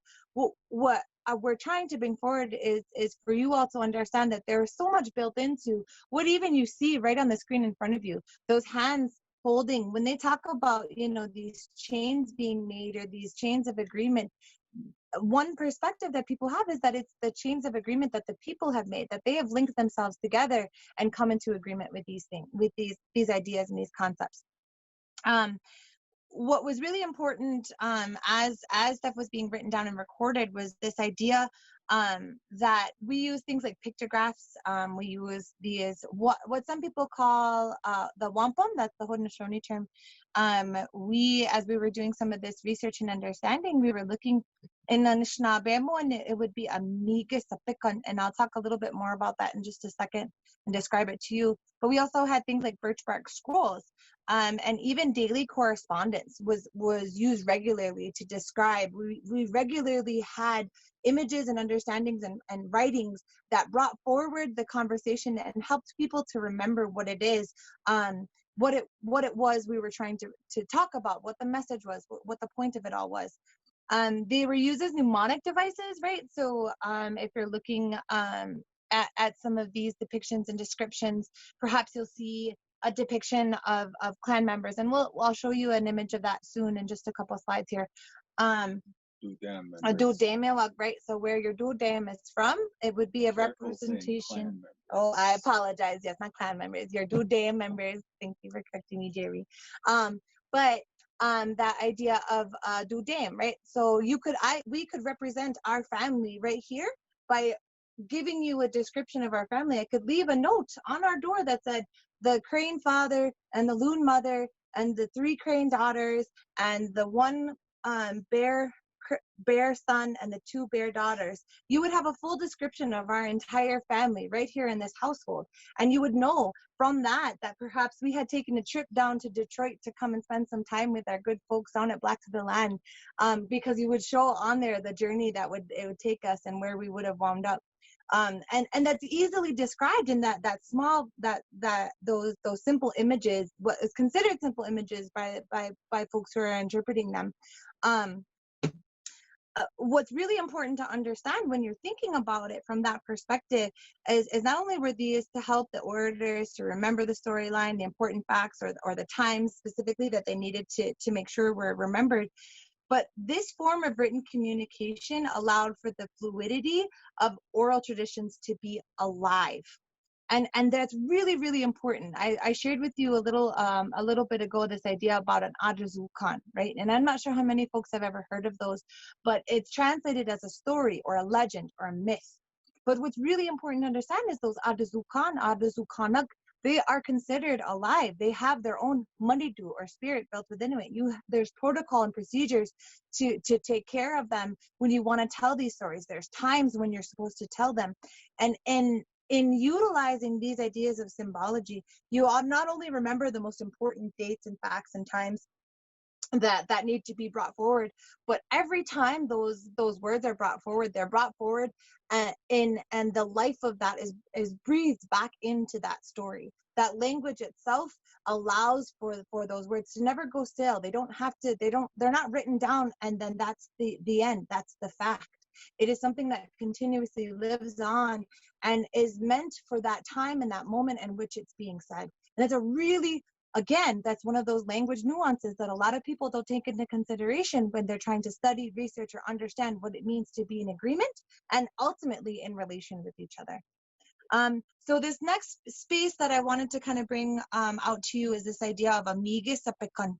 And so often you'll hear this, and the word most typically heard in English is the Haudenosaunee word, which is wampum. And you'll see that down in the image that we showed. This is considered a wampum belt or a wampum beads. And they were made with beads specifically to ensure the longevity, and the shells, beads, and the images that we talked about, right, were very specific. They meant very specific things. And it was worn. These are some things that were worn. And a lot of people, well, I gave you a name of a gentleman named Alan Corbier. And again, we'll put the link in with him in the chat here. And he has many talks on what these agreements were, specific agreements that were made amongst the nations. But when I went in there, the link that I'll have Chris put in to our chat right now, he was talking about how the Anishinaabe interpreted the idea of what these wampum belts would have been. And he does this really great thing where he grabs his little Indian man belly and he's like, you know, we talk about a belt and we talk about it, how it girds your gut, you know, to hold your gut in. He's like, but if you think about the way the Anishinaabe wore this, we wore them typically often as across our chest like this, and it would very often hold a bag or a bandolier bag. And that idea that migas, those are very sacred shells for us. And the how he said is the Anishinaabe, we use the word apikwan because for us the word for apikwan translates actually not to belt but to this tump line. And I had to look up the word itself to make sure I was going to say it right. Another word for that is a harness, and it was actually worn across your head. And it was worn in a way because typically when you use those tump lines or those harnesses, they were used for carrying heavy things out of the bush. And so this is it's about a 6-minute video that we're going to post for you in the chat. And it's a really wonderful description of all of this. And he does a wonderful job of it. But I wanted to bring forward that idea of the way that Anishinaabe understood this. He made this, he said that this idea is that the message itself is the burden, right? And so we carry our migas apikwan, we carry the burden of those messages on our back, because it's our responsibility to always walk forward with that weight and to always walk forward with these messages and ideas, and we have to always be carrying that with us. And so really learning and understanding, again, the nuances within these languages, it's so important. I think there was one other thing that so the specific, we're almost to the breakout question. I got one more thing before we get to that. So what I brought forward for you all here is this image of the one bowl, one spoon wampum. And I looked at many different descriptions of this, and you can find the historical contexts. You usually find them out of the universities. You can find some descriptions, but often these are described through the lens of the settler colonial communities. And I found a piece that I think really describes best how, not only the fact that how maybe perhaps as the Anishinaabe people we would have understood it a long time ago, but also how it's still alive. It's an agreement that still exists to this day. And it's interesting, I actually found a news article about a young girl in 3rd grade who created an art piece to describe this one bowl, one spoon wampum for her community. And she was using it during, I think it was, I believe, 2016, if I'm not mistaken. Y'all might have to double check me on that one. But it was, you know, during the time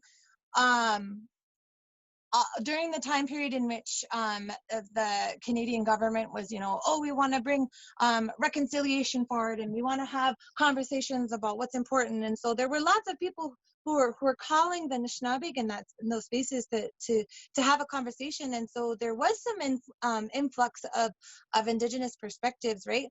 And this little girl brought forward this idea that she wanted to create this art installation, and she won an award for it. And in the news article, it described this specific wampum, or this specific treaty, as a treaty between the Anishinaabe, Mississauga, and Haudenosaunee First Nations in 1701 that bound them to share the territory and protect the land along the Lake Ontario basin. The treaty carries a message of peace and unity, and it is an environment, and it is its environmental underpinnings that make it so valuable in a modern context. But the idea of one bowl or one dish or one spoon is an old one in North America, signifying an agreement to share hunting grounds between neighboring peoples. It refers to sharing the harvest as well as ensuring that there is plenty left for future generations to share. And that's really vital in understanding treaties, treaty negotiations, and treaty writings. As we're talking about what happened, where are we coming from from that Anishinaabe perspective? Because all of these signatures, all of these agreements were made for the people who are walking forward, right? The folks who who are coming beyond just where we're at right now. I'm not making this agreement so that just Jerry and I and our kids are going to benefit from it, but the forethought to understand that there will be generations and generations and generations of people who will be impacted by the words that I put on this paper, by the agreement that I'm carrying on my back as I walk forward with Dada Pekun and holding these words with me. It is so important, and that's why we come to consensus. That's why we're careful with our words. That's why we truly take the time to sit and understand what it means to be in relation around all of us. This is something that has to regularly be revisited, right? So it's an understanding. Some people think that these papers are just things that were signed in the past and now they're done. And maybe the court has to decide on it every once in a while. But a true treaty agreement is something that's regularly revisited, and it's regularly talked about. And that conversation, again, the language itself is alive. And so they bring that conversation forward in a way so that when we're sitting here as Anishinaabe in 2020, we can look back on those treaties and understand this is what they signed it for, this is what is happening with it, and this is how it's happening now. And so few of us, especially those of us who are on the other side, who might not be Ojibwe or Dawa or Haudenosaunee or any of these tribal nations, so few people really truly understand what it was that their country agreed for on their behalf. And almost never has anyone really revisited these conversations. It's really important then to understand that all of this is built upon that inherent relational understanding built in within our tribes, within our tribal communities. And as we walk forward, this conversation has to have that built into it, right? It has to have that continuation, that ongoing, that forethought and that foresight built into these spaces. So now I think I'm done for a little bit. If we want to have the next person bring up our next slide here. Antonio, come. Yeah, sure. So the question now is going to be, how are some of these worldviews and understandings of Anishinaabe orientation towards law and responsibility and relationship with one another, how is it that we can bring that into our community? How is it that we see that in our community? Do we see it in our community? Commitments and things look like? Sorry, my dog's going crazy. Yeah, so what does that look like here in your community? What does that look like in Detroit? What does that look like in your household? What does that look like in the people around you?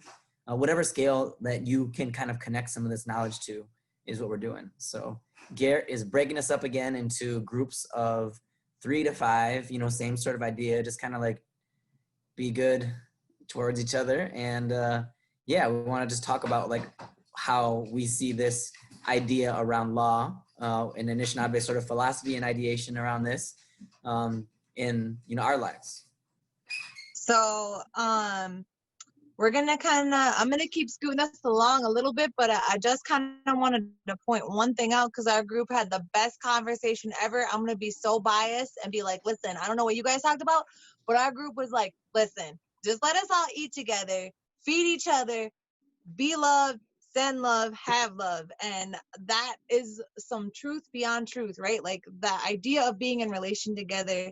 I think Michelle said it best for our group when she was just saying, you know, we make it something that is so complicated, and so many of that space. Food is love. That's right. Thank you, Samantha, for bringing that. Oh, is that Sam? Oh, I said your whole name. Okay, Sam. Hi, Sam. Yeah, food is love.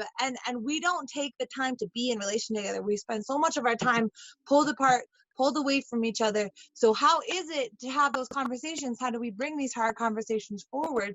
We got to start being together and being honestly with together. And it means, I think Michelle brought that forward in our piece of the conversation when she was talking about that means their kids is there and their dogs is there and their food's there and we camping and we visiting our recipes, right? Bringing that love forward. And that's been so much of not only like our own individual personal conversations in this, but that's one of the things that I've heard over and over and over again. And maybe I'm biased because now we're making food, so I'll be hearing about food all the time now, but I don't know, I like eating, so yeah. So that was part of our conversation. I decided to throw that one out there at y'all.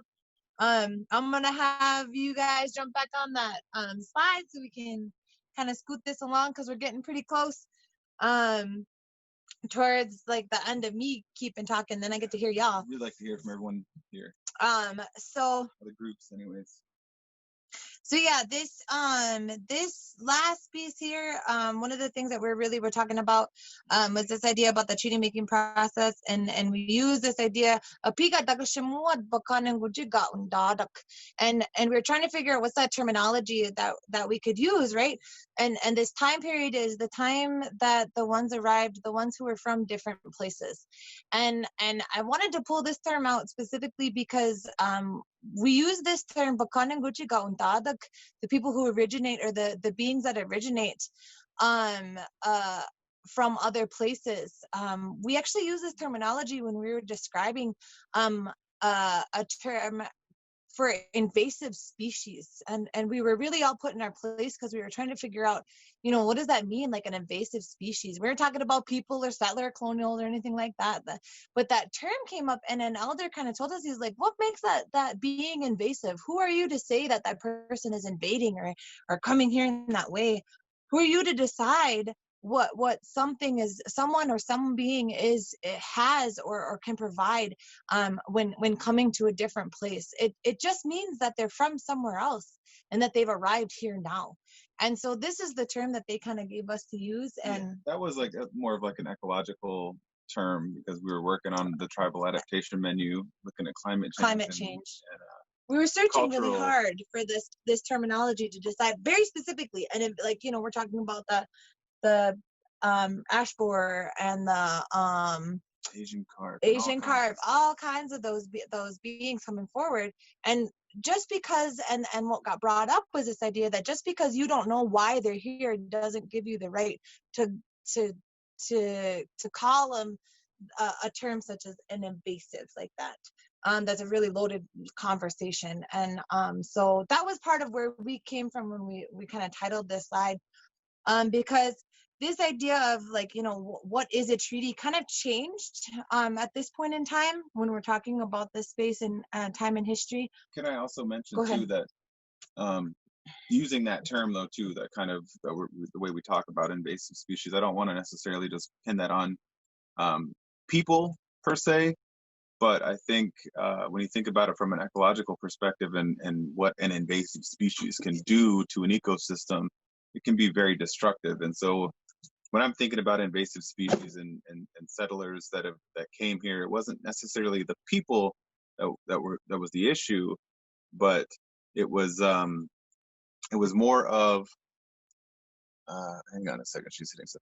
It was more of philosophies and ways of thinking and ways of exploiting, I think, which is where the vast majority of the destruction comes from. So it's not necessarily labeling the people as invasive species. It's more of the concepts and the ways of life that were more destructive here. So that's just kind of how we framed that title for this section.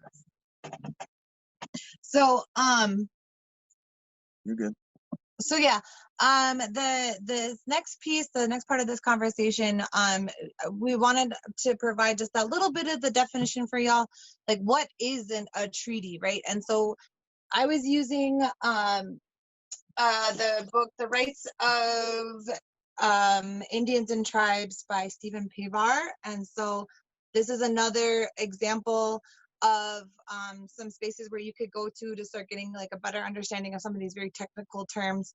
But this is one that I've been using that my professor has helped me, kind of guided me through understanding and knowing.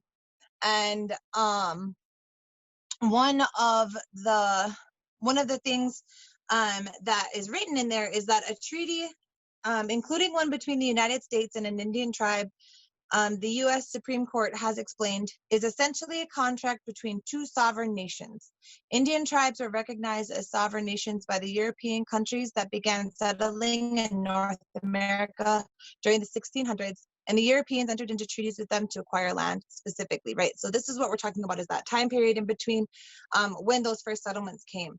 And so what needs to be understood is that we're talking about two different entities, two different sovereigns and sovereignties, and they're very specifically two sets of laws and law traditions that were coming to a head at this point in time.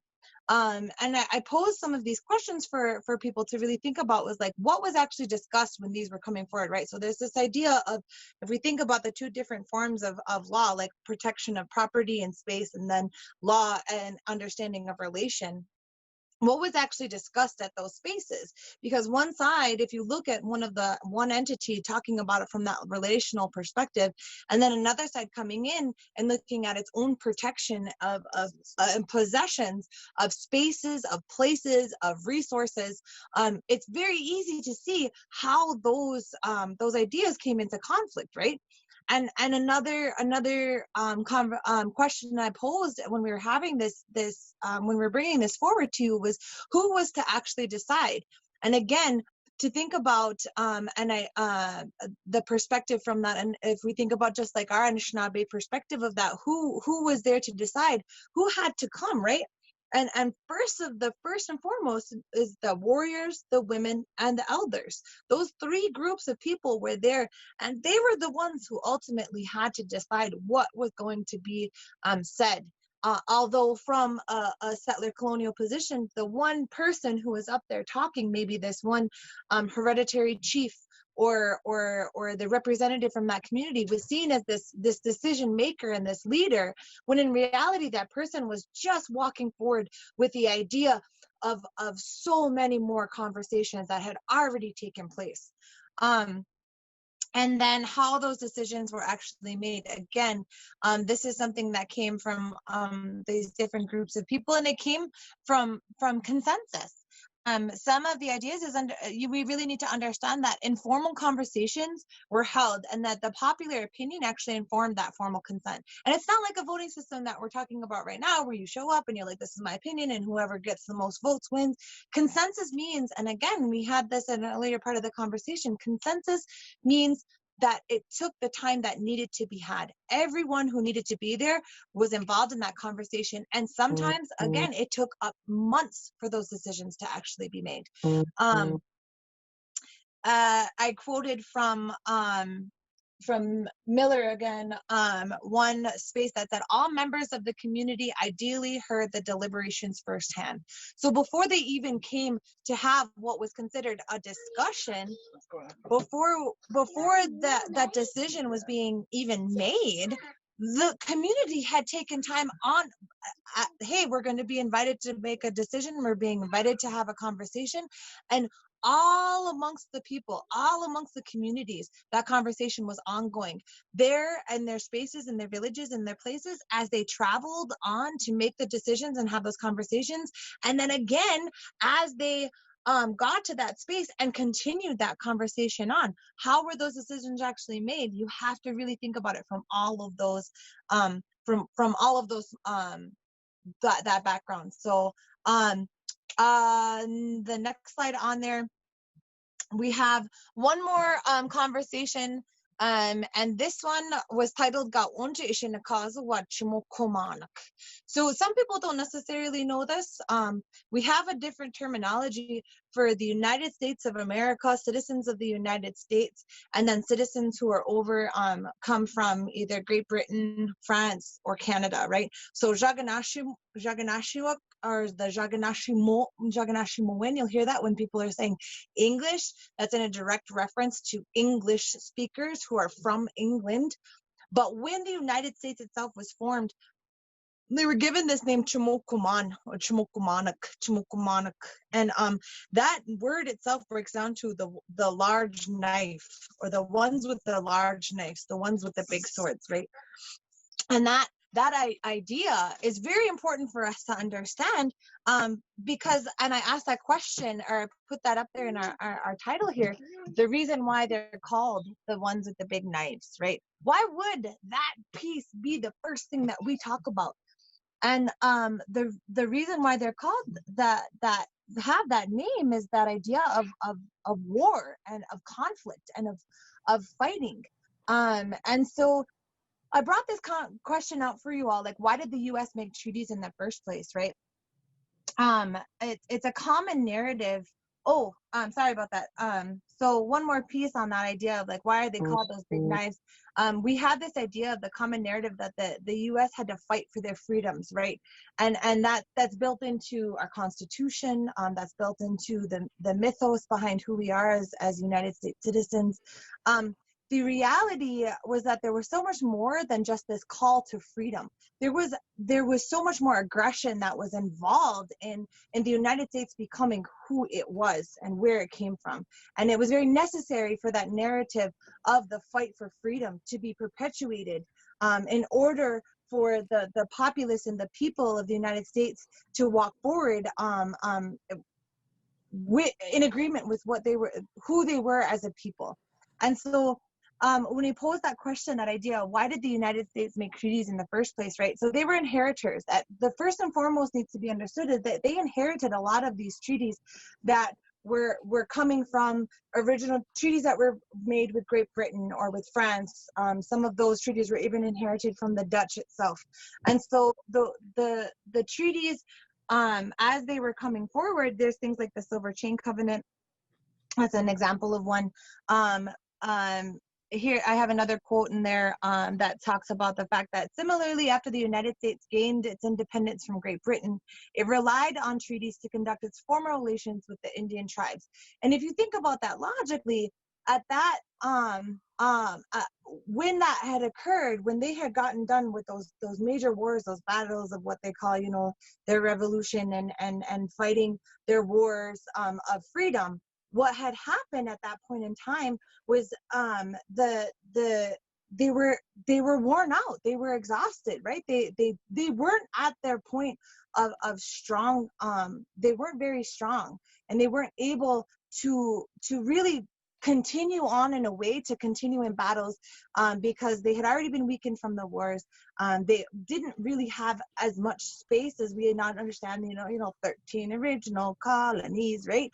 They weren't as expanded as they are at this point in time. They weren't as strong as we understand, like the idea of who we are as United States citizens now. It was so different at that point in time. And so, and we look at understanding that there's this common understanding that we're taught in schools, that this idea of treaties were signed because of battles. And that's true. There is examples of the fact that later on, as the United States gained power, gained strength, there were more and more opportunities for them to take advantage of their military progress and their military strength. But up until that point, and this common understanding is really important because it brings forward this narrative of winners versus losers, right? Victors and losers, and the battles that were being fought in these spaces. And that narrative has been brought forward in a way that allowed for what we understand things as like the manifest destiny and your right to be here, while the winners create the history. And so it's like really about the land. That was a big thing we were talking about earlier. Yeah, bring that up. Go ahead. That you were jumping on that. The United States, like the British had negotiated with the native people to stop European people from moving over the Appalachians. That was a big part of the Revolutionary War. Another big part of it, obviously, was slavery too. Slavery had become illegal in England. It's not just about like the Boston Tea Party. It's not like just about taxes. It's because the British settlers, you know, who were settlers versus like the metropostal extractive French and the extractive Spanish, they wanted the land. I mean, so like the name Chimokman is violent because of the fighting that occurred and the violence that occurred between those communities, because settlers had a different orientation of getting rid of all the natives and taking their land. So it's like a fundamental part that's really important to include. Right. Thank you, Antonio. Thank you for bringing that up. And when we think about like some of the founding fathers and some of our inherent, what we understand as rights as members of the United States of America, what we don't understand is that in some instances, and not all instances, but in some instances, Great Britain and France and these other spaces were trying to uphold their part of the treaties. They understood that was important to uphold their pieces of the agreements. They had spent a couple hundred years of relations with these tribes and said, like, if you think about things like King George's War, what he was saying was that you can't keep going further and further into these lands. We made the agreement that no longer will we travel beyond what we have agreed to. And we've made these agreements and we need to uphold that. And it was very common. I mean, a lot of people don't understand it. George Washington himself was a mercenary. He spent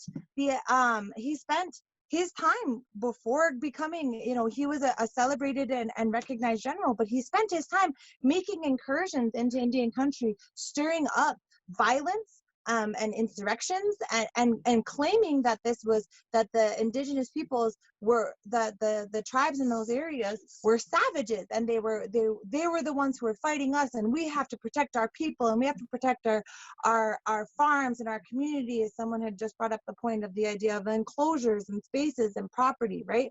And so the United States itself was this constant motion toward that westward expansion, manifest destiny, the idea that they own this space and it was their right to be here, still being called upon in that doctrine of discovery to this day by members of Supreme Court representatives. Those ideas, you need to understand that those are still built into the conversations that are happening right now. And what does that actually mean when we talk about it? Because it happened long before they became citizens of their own country, long before they revolted and broke away from the countries that they originally had come from.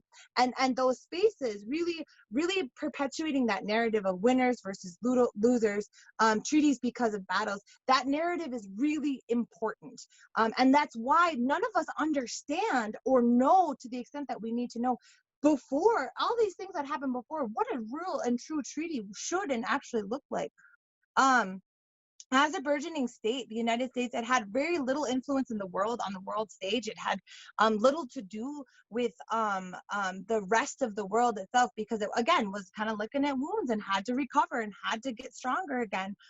We didn't become a colonizing power until further into later on into the 1800s, and that, again, more history lessons, and we can always have that conversation. But that's even past the Civil War. They were focusing on themselves at that point in time. And so after their battle for independence, they were really worn out. They had a limited populace. They had limited resources for expansion beyond its own specific shores, and so that narrative of treaties because of battle, that started to become the truth as the country started recovering from these wars that had originally gained independence. It's the War of 1812. And as the colonists were driven to take more land, the concepts of battles for territory became the storyline, the through line that we now understand and believe and think of when we talk about what treaties actually are to this day. The U.S. itself needed to be recognized as a sovereign state, and that's why they signed these. One of the first treaty ever written by the United States of America before anything else was the treaty between the United States and the Delaware peoples. That was the first one, and so it needed its own recognition. And treaties themselves, they're considered the supreme law of the land.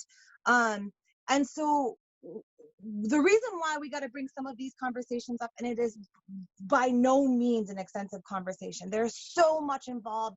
You can study each individual treaty and where it came from, and whether it was a battle versus a concession versus an agreement versus a negotiation. There's law beyond law that you have to really look into.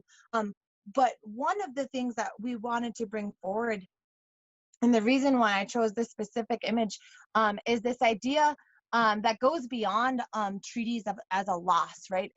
Treaties as a loss and loss of a battle, or victors versus losers.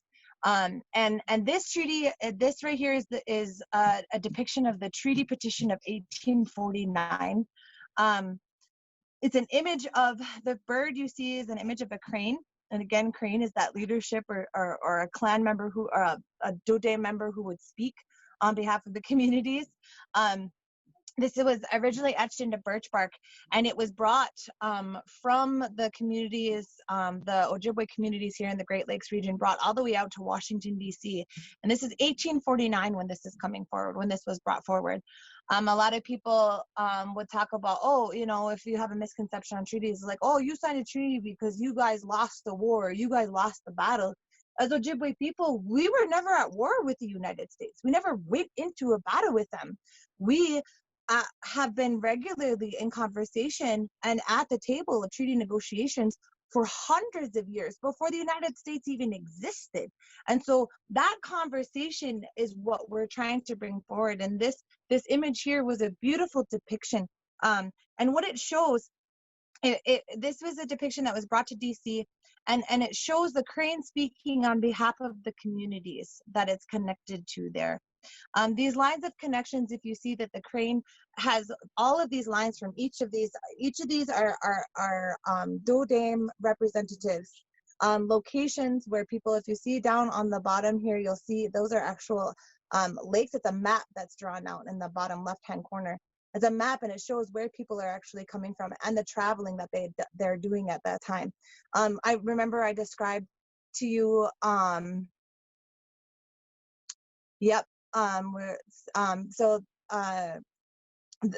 what this describes is these are representatives from different communities specifically.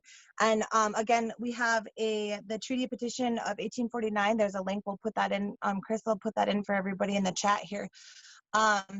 But they're represented with these ties. And if you look and see, each one of the representatives are attached not only from their heads, but they're in their hearts as well.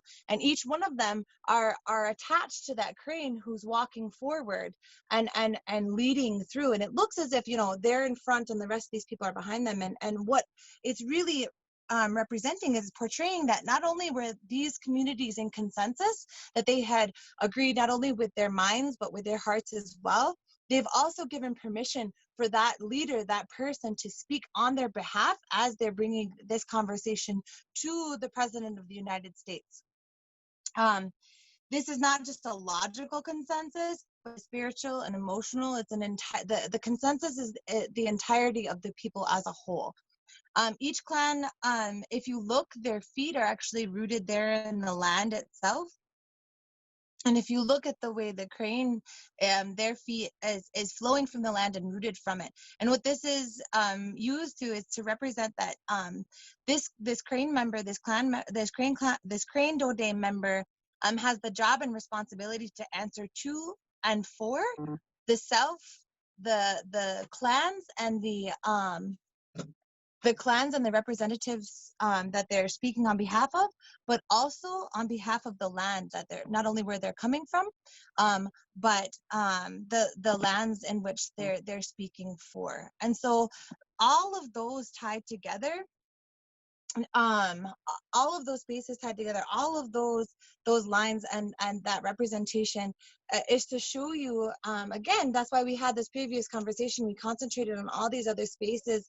That's why I gave such a little bit of time into this idea of like the US and their understanding of what treaties are. I know it's important to get to that space, but before we even talk about all of those ideas, and I just saw a comment on there that had asked to speak more about like what treaties had what specific usufructuary rights the treaties had reserved. And again, we're going to go into more details on specific treaties, especially in the next conversation. This representation, I wanted to bring this forward specifically because it represents for all of you to see, now that we had that longer extended conversation about how important relational laws, relational ties, and expectations were still to that at that point in time, even when the narrative was being changed, even when the conversation on the other side of these negotiations were being changed around, how important this still was and is for Anishinaabe people as we're walking forward. Part of what we're aiming to do here is to reframe this conversation from this idea of loss and violation. That's one of the few things that's truly understood about treaties, right? Most people know that the indigenous peoples of North and South America have gotten the short end of the stick, and that's the really, really nice diplomatic way of saying it because I'm on Facebook Live apparently, but we got screwed, right? Like that is something that most people understand at this point in time. And that's part of this dialogue that has been perpetuated. And a lot of what we're really trying to bring back is we're trying to pull back with a truly Anishinaabe understanding about understanding our own relationships to each other, understanding our own relationships to the ones who have come before us, and then understanding our relationships as we walk forward. And if you want to reframe what the conversations, what treaties and treaty rights and agreements, you have to first reframe the conversation to stem from that idea of being in relation to self, and relation to the others around you. And so that's most of what we have decided to bring here to you all this evening. I hope I'm going to toss on that one more thing. Jerry's got some stuff to talk about. There you go. Just real quick. Maybe something to chew on a little bit, because this is going back again to that like invasive species sort of comment and discussion. You know, we led this discussion when we started talking about our original treaty as Anishinaabe people with this land and the other beings that are here and our responsibilities. And out of that came our original instructions on how to live in a place in a good way. And really, when I think about like invasive species, when we're talking about like settler colonialism, again, it wasn't necessarily the people that were the invaders. It was more of the concepts and their mentality about the land and ownership and all of that stuff. And really what I think it is, though, is I think it's invasive species only because the newcomers have lost their original instructions. And so that can be a whole nother conversation there. But if you think about people in general around the world, the reason that you're still existing here in this space is because your ancestors were living by their original instructions from wherever you come from. And if you look at indigenous cultures around the globe that are still intact, we've had some conversations with those people, and there's a lot of parallels on perspective, right, on how to live and live in a good way. But the people that came over here had been removed from their own original instructions. And I know this could probably be confusing and vague, but I think it's something really important to point out, because if we want to talk about going forward, I think that also kind of has to be part of the discussion as well, because I think somebody mentioned that in the comments too, like you're naturalized now, right? But I think, you know, if you're here to stay, which is cool, I think it's really important for non-tribal people to try and understand what their original instructions are. And that means going back really, really far in some of your histories. You know, where are you indigenous to? What were the ways of life back in the day that allowed for your people to persist in place? And if you can start bringing those things forward with you, I think we could really have some constructive conversations from that point on. Right now, I think there's a lot of people that don't even have access to that, which makes it even more difficult. But that's something, I think that's something that's really important to these conversations as we move forward. And then switching gears to my second point, with our treaty negotiations here, from some of the last breakout session that we had, you know, Michelle was talking about food and bringing people together. And really that's what we're trying to do here with Dynamite Hill Farms, is produce food in a good way, but that also helps bring people together and tie them back to the land. But if you look at the treaties and the things that we retained as Ojibwe people, as Lake Superior Ojibwe people, it was the rights to food. If you really think about it, the ability to hunt, fish, and gather. And so that's really the central talking point of the rights that we've retained as Native people here is the rights to food. And I think I'll leave it there just for time's sake, but that's just another couple things I wanted some folks to try and think about. Garrett, you want to go to the last one? Yep, Antonio, we're handing this one over to you. Thank you, giving McRitchie Ininim. Thank you for listening, and I hope I brought some Yeah. good thoughts up for folks. Just a little bit, just trying to bring some stuff forward. So, miigwech for all of you. One of my favorite things about like the amazing content that KT's put together for us is that when you hear conversations, it's almost always centered upon the way that like settlers tell the story or those narratives. And like, we literally spent like 2.5, 3 hours looking at like the Ojibwe and Anishinaabe perspective on all of this. And that's so like necessary. It's so missing in our textbooks, missing in the kind of things that we're typically like exposed to in the United States. So I deeply, deeply appreciate that. So the last question is kind of like a futurist sort of ideation sort of question. So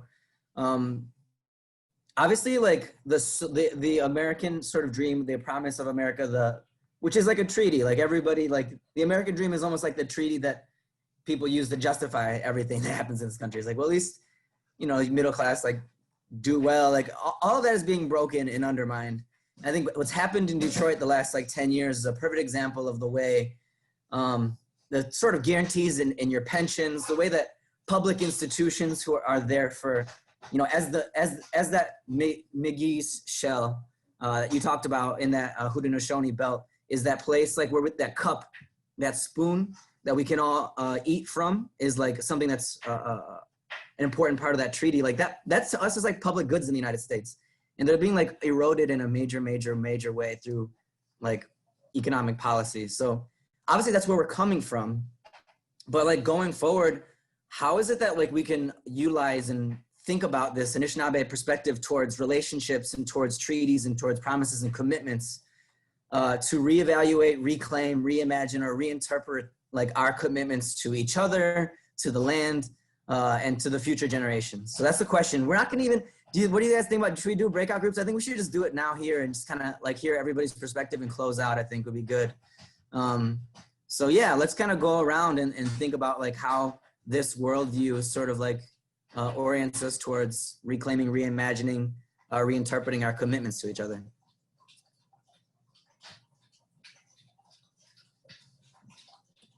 My dog is going in the background. Somebody.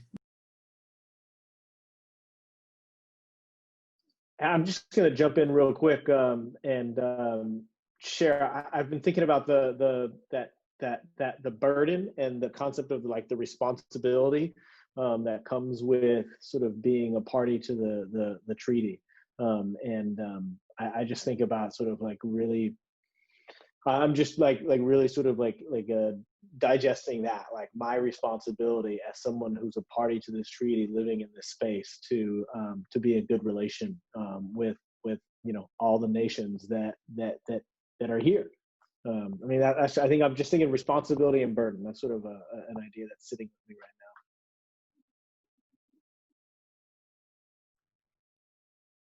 now. And I think a part of that Garrett, I'd like to bring forward with you is the idea that a burden is a bad thing.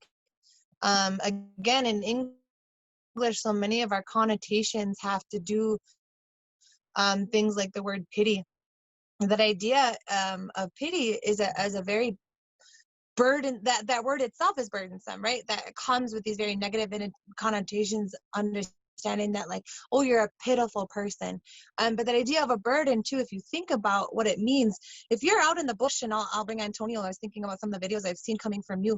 If you're out in the bush and you're bringing something out and you're carrying that weight on your back and the burden of those messages and those words, not only are you carrying forward the weight of those things, but you're also bringing all of the blessings that you just gathered in those spaces, and you're bringing them out for not only for yourself, but for the enjoyment of and the necessity of the rest of the people there. When you go out into the bush and you go out to bring things, whether it be berries or bark or syrup and sugar, whatever, go hunting, whatever it might be, it's to feed and to care for the people around you. And so I would challenge the folks to reevaluate what that idea of what a burden might be, because that's what that belt is for. Instead of trying to carry it out with one arm or drag it around behind you, you're able to carry it and distribute that weight amongst you so that you're capable of carrying those things on your back and to walk forward with those things. So I would put that out there as just a way to kind of reframe, because I think sometimes people might have that negative connotation of what a burden might be. Also, folks, I'm not sure technically if you're all able to unmute yourselves, but if you want to like share something verbally, maybe just type stack into the chat, and then we'll know that you'd like to share something verbally. I know a lot of you have been sharing in the chat also, but just in terms of the technology part.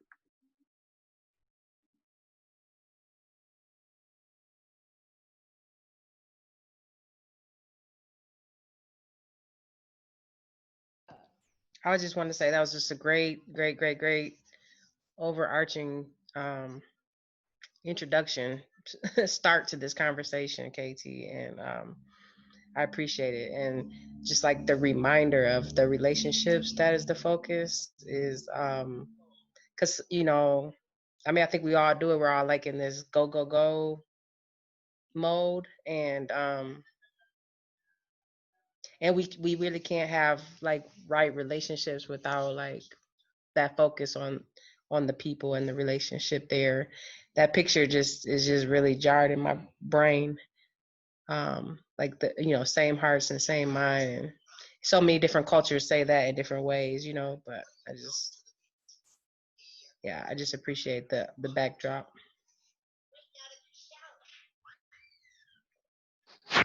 Hi, my name is Lindsay. I'm utilizing my son's Zoom, my son Jesse. But this may be unacademic. But when I think of a treaty and I think of the time frame, I think we have a basis for looking at treaties as we've been conditioned to believe in them as Indigenous people. And what we've been removed from is that connection that the Indigenous people had at the time of the treaty concept. So we're not only speaking about, and carrying that forward when we talk about burdens and carrying the responsibility, because treaties are a responsibility.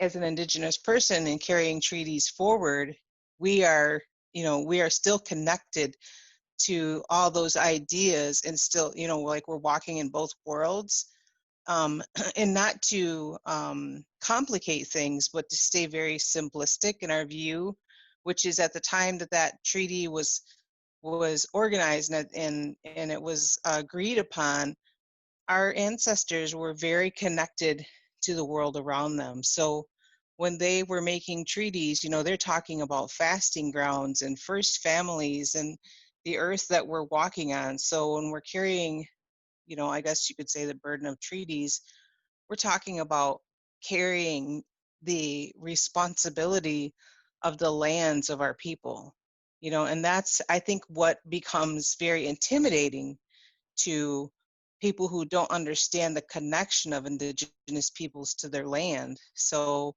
like my sons and I were harvesting wild rice in Tawas Lake, and knowing the risk of being an Indigenous person and participating in that part of our connection in our creation story, as frightening as it may be, in as many distractions as we have in this contemporary society, as an Indigenous person, I have a responsibility to carry that forward, and caring for the land and using the opwagan and using, our cedar and using our tamarack poles so that we're not harming the species. That's the thing I think we become disconnected from, is the context of speaking for all of our relations. Our Nakanis, our first families, all come first, and in contemporary living, that has been something that has been obscured. And I'd like to see a revitalization of that treaty connection brought forward through nature schools, if we have to continue to be mandated to public education as it's written through the curriculum. You know, there's lots of adaptations that we can utilize through Waldorf and those types of things to get started, but utilizing immersion practices in our schools and in culture, you know, like not having that fear, because we are committed through treaties to be an obligated party and a responsible and loving party to carrying forward the responsibility and the care of all of our relations, even the air, you know, that's part of our family, and all the spirit guides that are watching us. And I'd like to see that we have an opportunity to bring that forward. Miigwech.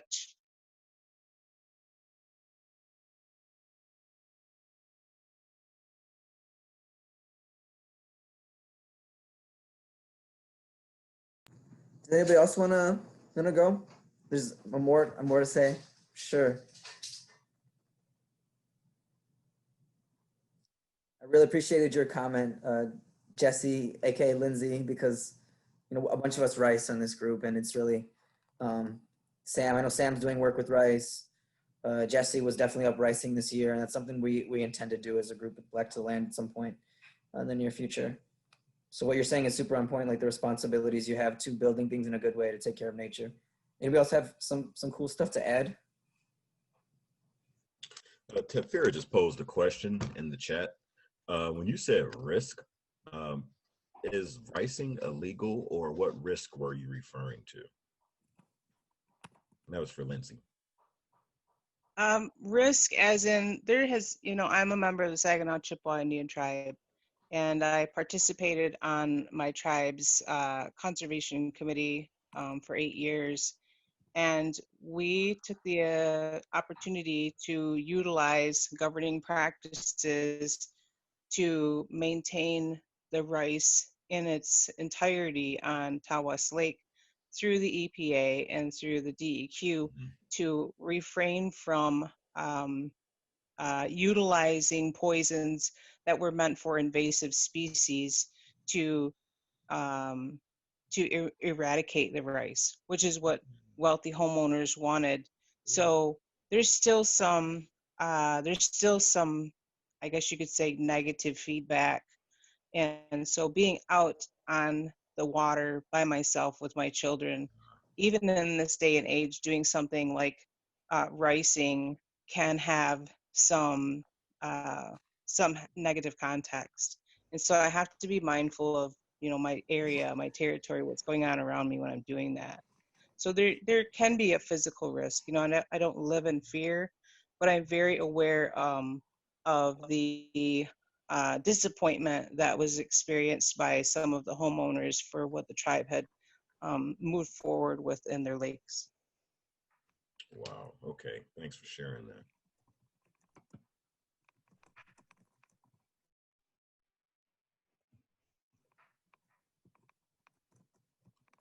All right. Yeah, I would add to that too. Thanks for bringing that up. I'm not sure if we were going to go into that today, but I mean it's brought up. So even though we've retained these rights to hunt, fish, and gather, there's still a risk that's posed to our well-being by non-tribal people. You know, I think I'd mentioned that earlier too about the fact that there's so many stereotypes about tribal people and our harvesting practices and stuff like that. Or we take too many deer, or we take too many fish, or whatever the case may be. And so I still feel that too, when I exercise my rights around here.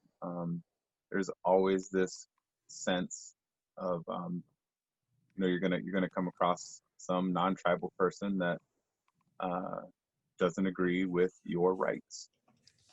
So it's a very real risk, especially when you have your children out there. It can be very difficult to exercise those rights, even though we still do as well. We still exercise our rights, but it's always there. It's always in the back of your mind. I think our parents and our grandparents kind of raised us that way too, to just know that, because they were persecuted. They were jailed. They were beaten. Their equipment was taken from them. Their nets were cut. You name it. Oh, that all that stuff happened, and it took legal routes to for the states to recognize our rights. You can look up the John Doe decision. That was one that my grandfather was a part of here in Keweenaw Bay. He was arrested in '65 for fishing, and yeah, so those things are real. You know, again with the oral tradition and stuff like that. Our people don't forget those things, you know. So people always talk about, well, that happened a long time ago and this and that. Well, that's not the case. You know, there was a tribal member just this last spring over in Wisconsin that was shot at for spearing and exercising his rights too. So there's definitely a real risk that's out there. And I think a lot of that can be traced back to the lack of knowledge and the lack of these discussions about treaties with the non-tribal people and the other treaty party about those rights, because they don't know about them. And I think this country is really doing a disservice to its citizenship.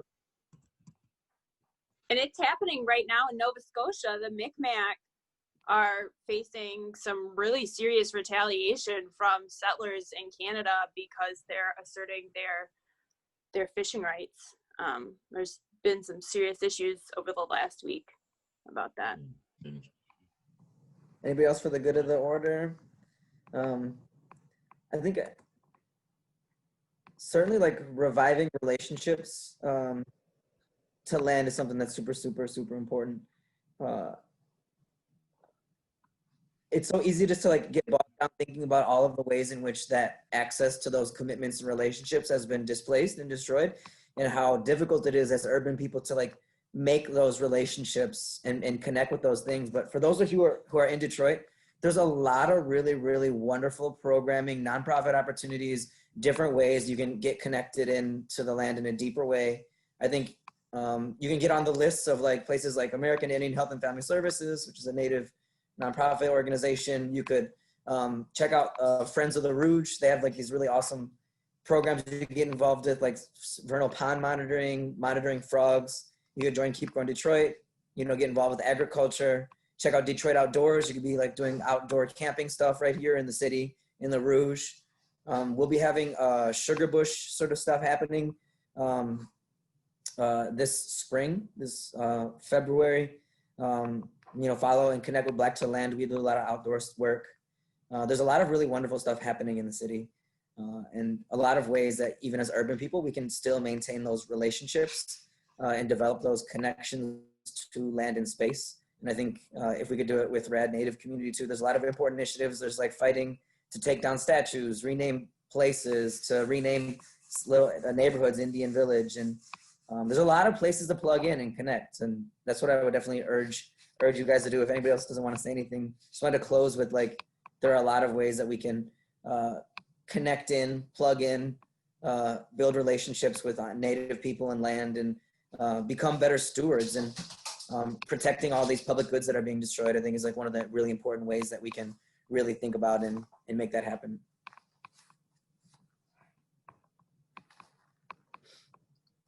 Thanks for that, Antonio. Really appreciate it, man. And I appreciate everybody. I just want to, you know, for my closing to everybody, just appreciate all your presence here, and thank you very much, Jerry and Katie, for all the heart and effort and time you put into sharing all of this with us tonight. I really appreciate it. So, chi ming wich. Yeah, thank you for the opportunity. And I think, you know, as I'm thinking about that last question, you know, what does this mean now? You know, after we hear these things as we go forward for future generations and stuff like that, I think it's just remembering the importance of relationship again.